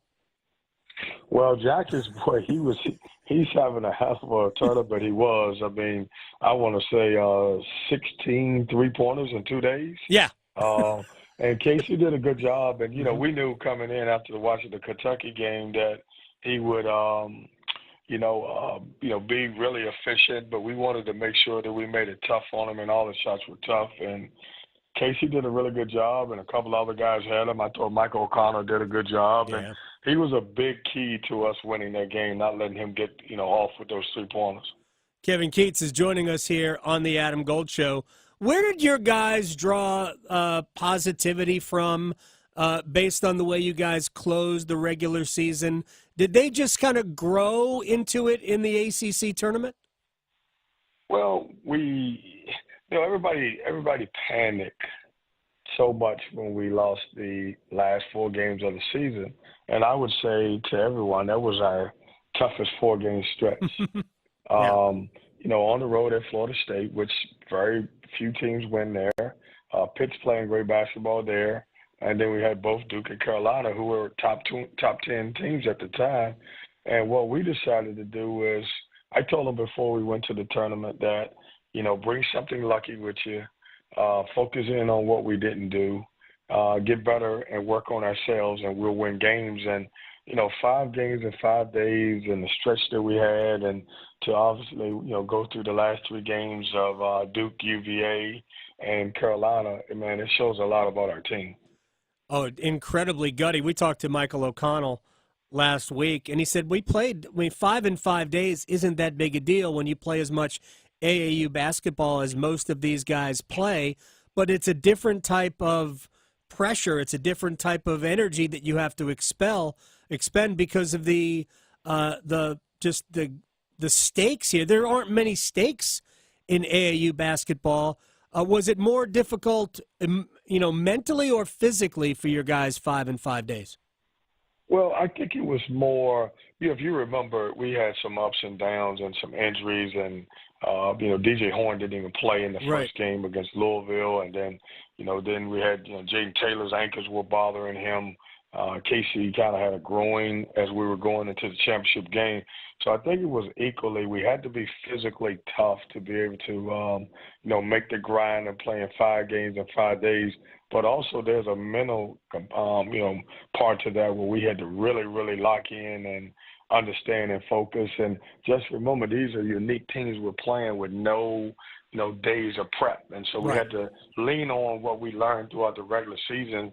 And honestly, it's weird because we got stronger against every team in the second half, and that's after playing 2 or 3 games. If there's no question about that. I just looking at the box score, and I watched both of all of your games against Texas Tech and against Oakland, and they were both riveting games. And Texas Tech, came in from the Big 12 and how great a season that whole league had and all of that. And I thought you guys were the better team pretty much start to finish. And I thought while it was closer against Oakland, I thought you guys were the better team from start to finish. But I was shocked to see that DJ Burns played 42 minutes out of 45. What has he meant? It looks to me like he's played his best basketball all season the last week and a half. Well, he has. And, it's funny because now the national audience is kind of seeing what everybody in the ACC and the people around Raleigh are seeing. He's a great story, big teddy bear, great, touch, soft feet, quick on his feet, can do some different things. And, just one of those, great guys to be around. And I think he's taking his game to another level. He and I spoke after the season last year, and he just did not like the way he ended the season against Creighton and didn't play well. And so I knew once we got back into postseason, it was going to be a different DJ Burns. He certainly has been. He's been absolutely awesome. And again, the fact that he played 42 minutes, he didn't get in foul trouble. He's an incredible passer. And obviously, people aren't used to seeing somebody who is that big have that kind of soft touch, and he's got great feet. Let me ask you about Mo Diarra, who over the course of the season has become almost indispensable to your team. Now, he's fasting for Ramadan, and your game time, which is the first on the floor on Friday, means that he's going to have issues with rehydration all the way through. How are you handling that particular element, or how will you? Do you have a plan for it? Yeah, we have our, it's a collection of group of our trainer and our nutritionist and our strength coach, and they've done a really good job putting together a great plan for Mo to be successful, obviously, and he's followed it, and it's worked out for it. And you got to give him a lot of credit because a lot of that comes from him, from being able to trust in others and follow the plan and stay true to his religion. I mean, he's also become such a good player. Did you know that he was going to bust out threes like this? Well, no, you know what? It's funny because if you talk to Mo, he thinks he's a guard anyway. And so, yes, I did. We had to scale back and get him to rebound, and we had to get him to score around the basket. And then, we wanted to reward him by being able to make shots. And he's actually shot the ball really well for us late in the season. It looks like he was born. Maybe he is a guard. I don't know.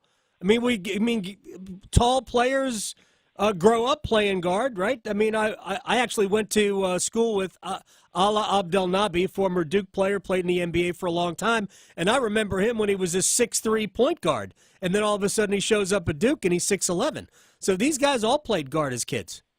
Well, every big think they can shoot the three, and every guard every now and then think they can post up. So it's kind of, we got some reverse psychology going on. But Mo's been good for us. I mean, he is he's one of the guys on our team that can guard 1 through 5. He's been able to knock down threes. He's really rebounded the basketball in great stretches for us.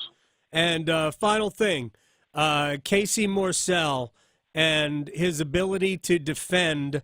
Have you already looked at Marquette? By the way, the significance of Marquette, right? 1974. No, I don't, but I'm sure you're going to explain it to me right now. And look, and it's my duty to say I got it from you, and I'm going to go explain it to my team, which they're not going to hear anything I say, just so you know that. That's quite all right. Marquette was the team that State beat for the title in 74. Yep. And if it's Houston, that's who they beat for the title in 83. So no pressure, just got all the alumni. Well, no pressure, but listen, the 74 team didn't play the same team. The 83 team didn't play the same team as 74, so we're going to move on. That's what we're going to do. You can't fight history, though. You do. You I can't. know, but listen, thank you for sharing that. That's a good nugget to have. It'll be in the game notes, is what for those of us in the media, we're always looking for angles. I will let you go, Kevin Keats, NC State head coach. I appreciate your time. Congratulations on the run so far. We look forward to it extending for another couple of weeks. Well, I appreciate you, and thanks for having me on. And like I said, exciting times in Raleigh. It's awesome. Overdrive here on 99.9 The Fan. Thank you to both Adam Gold and Kevin Keats, that conversation from earlier in the week.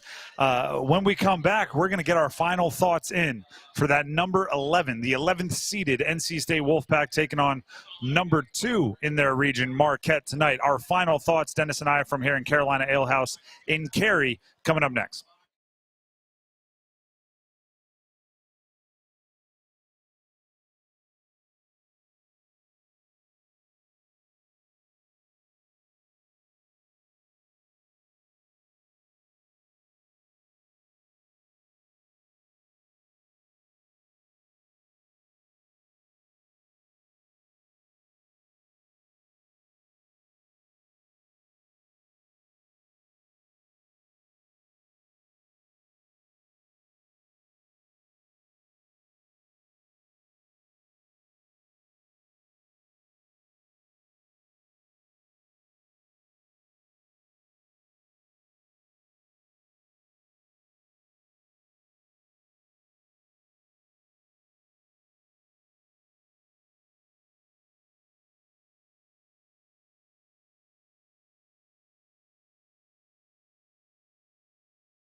The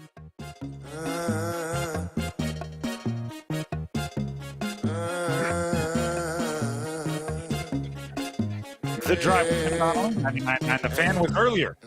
Yeah. Right now it's Overdrive. Well, actually, it's Overdrive of Overdrive. We're in extra time of Overdrive. Maybe that's a sign. We're getting an overtime game tonight. I wouldn't hate an overtime game. More fun. As long as the team that we're all rooting for comes out on top. It's just going to make for a longer night, but sure. Yeah, you don't root for the short nights. That's true. It's Friday. It is Friday. It's Friday. We're on 99.9 The Fan. Because we've done this live Overdrive from the Carolina Ale House in Cary, our rhythm's a little bit thrown off. Traditionally, the last thing we do going into a weekend, particularly a weekend with big games, is make our picks, but we've already done that because we did it our traditional time. So we're really just giving our final thoughts here on the game that's about to get started. We are, what are we, 22 minutes away from the scheduled opening tip between NC State and Marquette. It's 7:09. Yeah. Why they couldn't say 7:10, I will never know. No. Why they couldn't start that one at 5:30 and then the second game not at 10 o'clock at night, I will never know. Yeah. But in the meantime, we do have quite a bit of context to give for State and Marquette, beginning with everybody's favorite player. Like, I'm not talking about just even in Raleigh. I'm not even talking about just in the AC. Like, America's favorite player right now is DJ Burns. Yes. And we just saw some videos of on social media of him working to warm up. It's an unusual sight.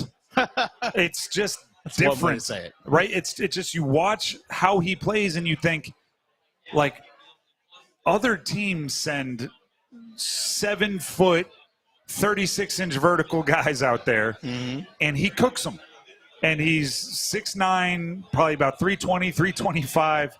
Doesn't get it entirely high off the ground on any of his moves, but it's a finesse thing. It's a skill thing. It's a unique thing, and it allows DJ Burns to have success against players where it just doesn't always add up in your brain. It doesn't. I've never seen the guy dunk. I can't recall a moment where I've seen him dunk a basketball.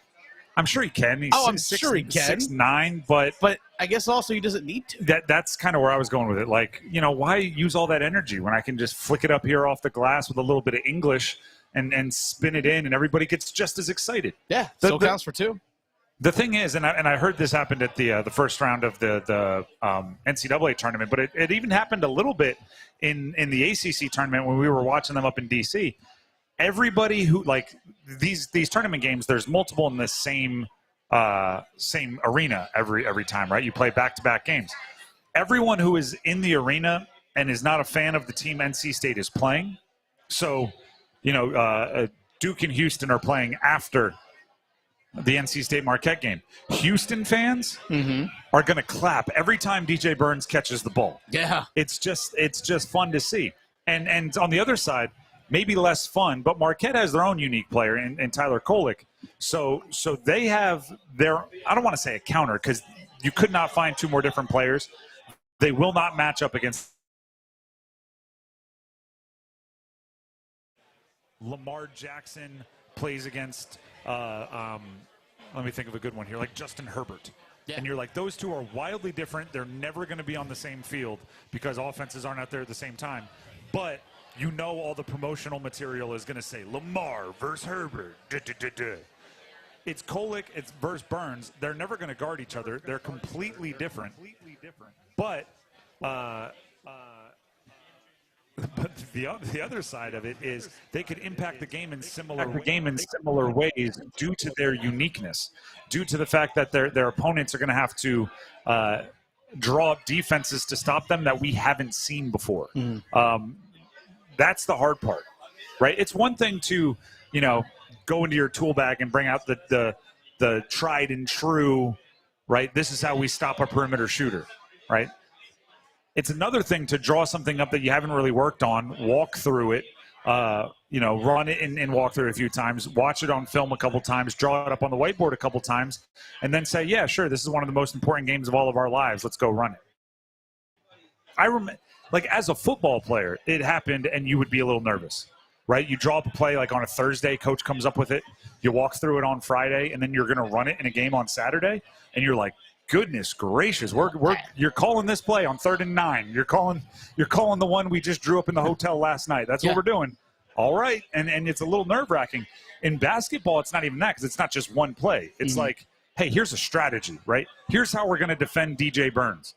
Nothing like anything we've done before because he's nothing like anyone we've ever faced before. But good luck. It's a nerve-wracking thing for the coaching staff on both sides. And the thing that everyone coach has talked about with DJ, or even national people, we said it so all season. When he gets the ball, if you try to double, the dude, his vision and his passing are top-notch. So you can't just collapse because Morsel or Horn or Taylor, somebody's going to be able to hit down a three-pointer. O'Connell doesn't matter. We all want to talk about this and true. This NC State run is some kind of they clicked, it meshed, chemistry, motivation. It could literally just be the shooters are hitting a higher percentage of their shots. Just simple as that. DJ Burns, when he gets doubled, is kicking it to O'Connell, who's making more. He's kicking it to Horn and Taylor, who are making more. It could literally be that. Now, that's not as fun, right? We want the no, they started playing well when they started saying bleep the haters. We want that to be it, but it could literally be. DJ Burns is a unique piece, and the thing he needs around him is shooters, is spacing, because he's not an outside shooter, not like to the three-point line. He can give you a little floater, but that's about it. And early in the year, when especially Morsel wasn't shooting well, O'Connell wasn't shooting well, it's like DJ Burns just kind of doesn't work in that environment. Now that they're shooting well, oh, look at that. It's working again. You know, something I think has helped NC State over these last few weeks is that Dennis Parker Jr. has been unavailable for them. So that's taking a guy out of the rotation. So their rotation has shrunk. Because our big thing throughout the season was like, what's the rotation? Who's playing? The rotation, it's gone down to 7. It's gone down to 7 guys. 4 perimeter guys with O'Connell, Horn, Taylor, Morsel. 3 guys down low with Diarra, Burns, and Middlebrooks. That's it. So I think it's more defined roles. I think guys are understanding what's being asked of them on a night in and night out basis. And like I said, it's just working. And guys, like you said, are hitting shots. Like Jaden Taylor last game hit a key 3-pointer when they needed it late. After bricking the previous shot. He took a shot, and I went, ooh, not sure you want him taking it. And then he pulled up. The difference between a good shot and a bad shot going in is if it goes in. Exactly. That was a bad shot until it hit the net, and then I went, great shot. Yeah, great shot. No. Yeah. Yes. With that being said, we are nearing the end of our overdrive. I want to give a shout-out to the Carolina Ale House here in Cary. Yes. They've been an awesome host for us. The people that have come up and chatted with us, the food that's been delivered. It's been a blast being out here. It's a great spot to watch a game. And I'm telling you right now, the atmosphere tonight is going to be pretty darn great. There's a lot of State fans in here right now. I see a couple Marquette people, a couple Duke people, but a lot of State fans in here, which makes sense. If you're looking for a place to catch a game all weekend, because the games will be going on, Carolina Ale House in Cary is pretty darn good. It's pretty darn tough to beat, or any of the ale houses all around the area. And with that being said, we're going to turn things pretty much straight over to the State Marquette broadcast. Yeah, Westwood won. This game, the Westwood One broadcast. Enjoy it. We'll be there to break it all down on Monday, hopefully with some teams still alive. See ya.